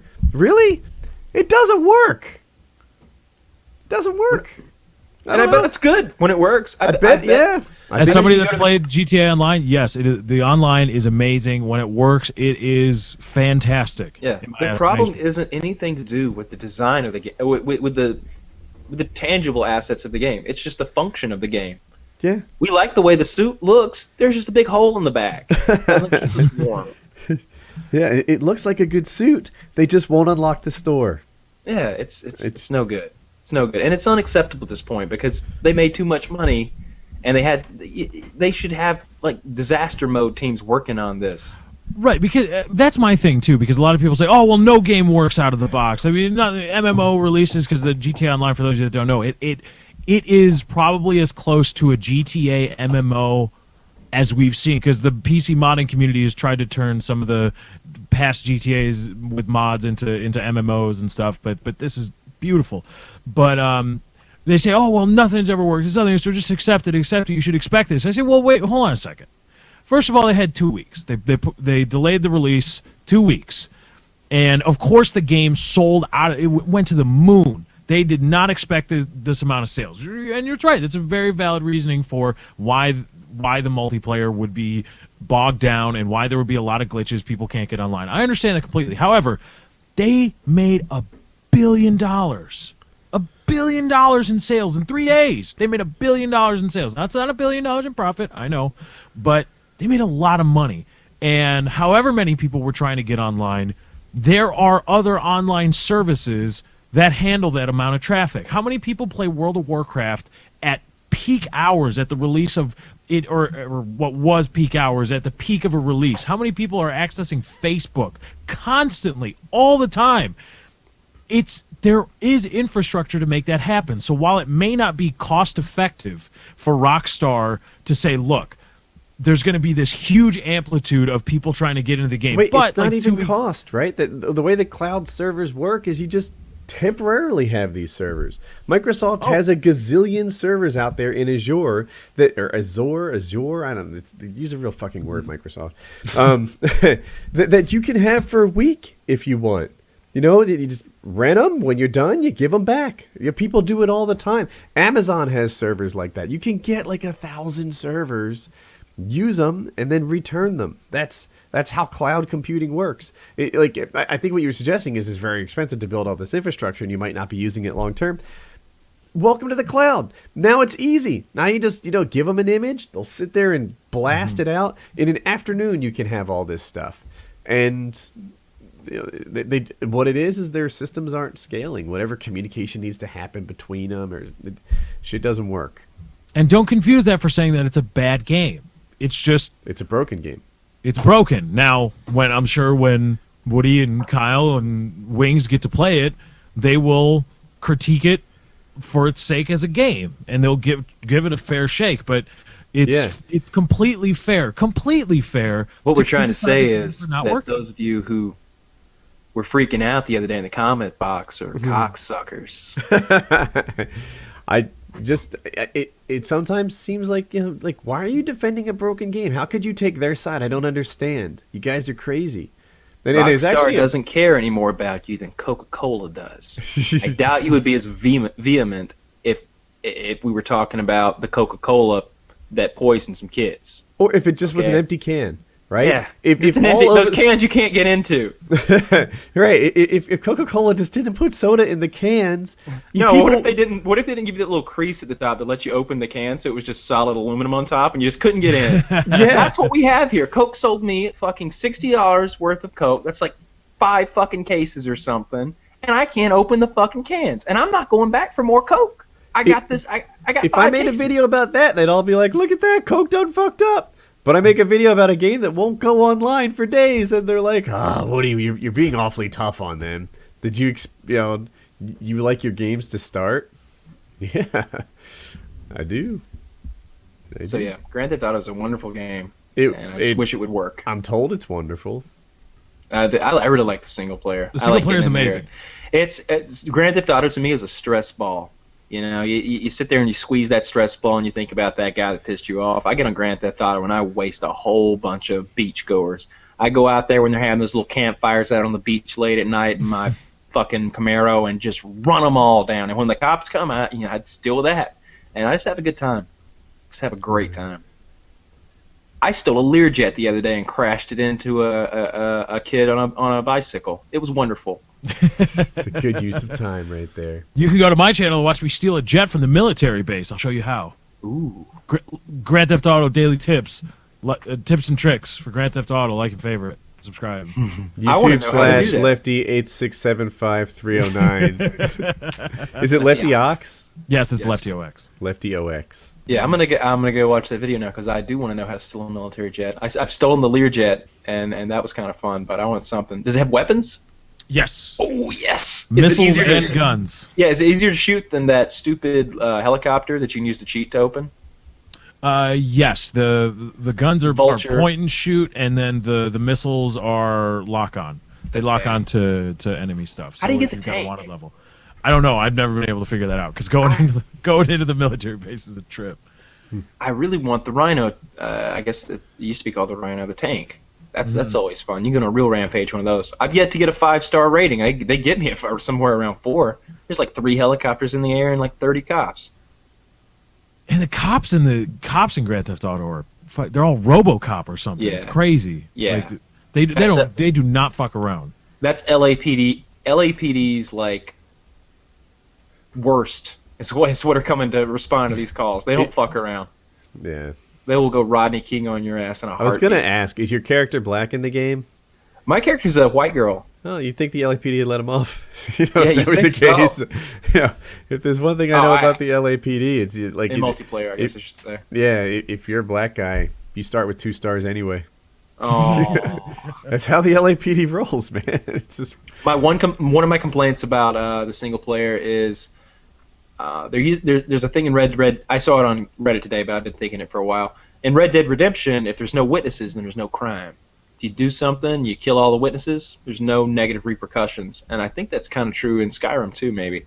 But here, I could be in a back alley, nobody's around, blow somebody away, and I could get in trouble for it. If you shoot your gun in like a field, if you just shoot the ground, the cops are like, we're on you. And the wanted levels last forever when you break visual with the cops. It won't even a 1-star. You steal a car after you come out of the hospital or something, and you got to sit and wait in an alley, and you're just like. My girlfriend was playing the other day, and she drives kind of medium fast. She uses the brakes and slows down a lot so she doesn't hit shit. And she'd been driving forever, and she got to the airport, and I was like, oh yeah, hit that ramp right there. And I looked, and the cops were still after. I was like, that was like 7 minutes ago. They've been following us at a slow speed because you hit that guy on the bicycle for like 7 minutes. The cops are a little ridiculous. I thought your girlfriend actually ran somebody down the bike. That's because you're not paying a fucking attention, Wings. It's Grand Theft I thought your girlfriend actually hit and run. I thought she was actually like involved in a medium speed chase with police. Next thing I knew, there we are, hit and run. All I heard was like my girlfriend drives slow. I'm like, oh, she wanted to drive 60 to the stoplight, and I'm right there beside her after I'm going the speed We've been limit. talking about Grand Theft Auto for the last 20 minutes or so. It's like Game of Thrones talk. I block it out. Really? You'd love this game. You get to kill cops at whatever you want. You go I kill stick cops. around for 882, I turd hate that talk, truck talk, all Wings. of it. Stick around for all of I'm it. really only interested in the multiplayer, and I've already killed a couple dozen cops. And I can't even get in them. The prologue, I killed cops. Yeah. You gotta open the game, man. You gotta throw it in there and play. Do you have it, Wings? I do have the game. Yeah, I've got it too. Doesn't work. So that My game worked just fine. I didn't try to access the multiplayer though. Wings, That'll will you help. sell me that soul for $100? I don't know, a little steep. I'm trying to make some money here, dog. Yeah, at least give me like a fake promise of bullshit. What if someone donates $250 to the Wings of Redemption weight How about loss this? fund? You give me $100 and like the promise I'm gonna be like a rock star or something. Wings, I will give you $100 and I'll promise you live till 60 or your money back. 60. No, that's Think about bullshit. You somebody can't. 60. I want to keep the soul. No, I'm banking on there being the possibility that there are souls and that this contract would somehow be legally binding with God and Satan, and this will make me very valuable, very I don't rich. understand. This is a their great eyes. deal for us, I Kyle. want his soul. If he dies before 60, I'm not really giving him his money back. He's Right, dead. I thought I was only. I was like, wait a minute, no, Wings, because if he doesn't, Contract. He could, God could come down and be like, no, he signed. He Worst died at case 50. scenario, you give God his $100 back. No, I don't want the $100 back. I want the soul. How much for your soul, Wings? I just told you how much. It's like $100. There's Plus, no like, some promises. bullshit. This is a legit. I'm serious. He doesn't want to rip you off. I don't want to rip you off. I want your soul. You already said it doesn't exist. It doesn't this is exist. the thing. I don't want to squander this chance to make money either. But Wings- It's not much of a chance. You'll find very few people willing to pay you for your soul. Wings, as far as you're concerned, you might have more souls. There's only one. No, I feel like I ate something wrong a while ago. I might have to ship me a soul out here in a minute. I'm getting that soul. oh god, before we go I'm back not to getting poop that talk. soul. No, not that one. I'm What? totally gonna get it notarized. Wild card. Wow, Wild card. Wild card. Good night, everybody.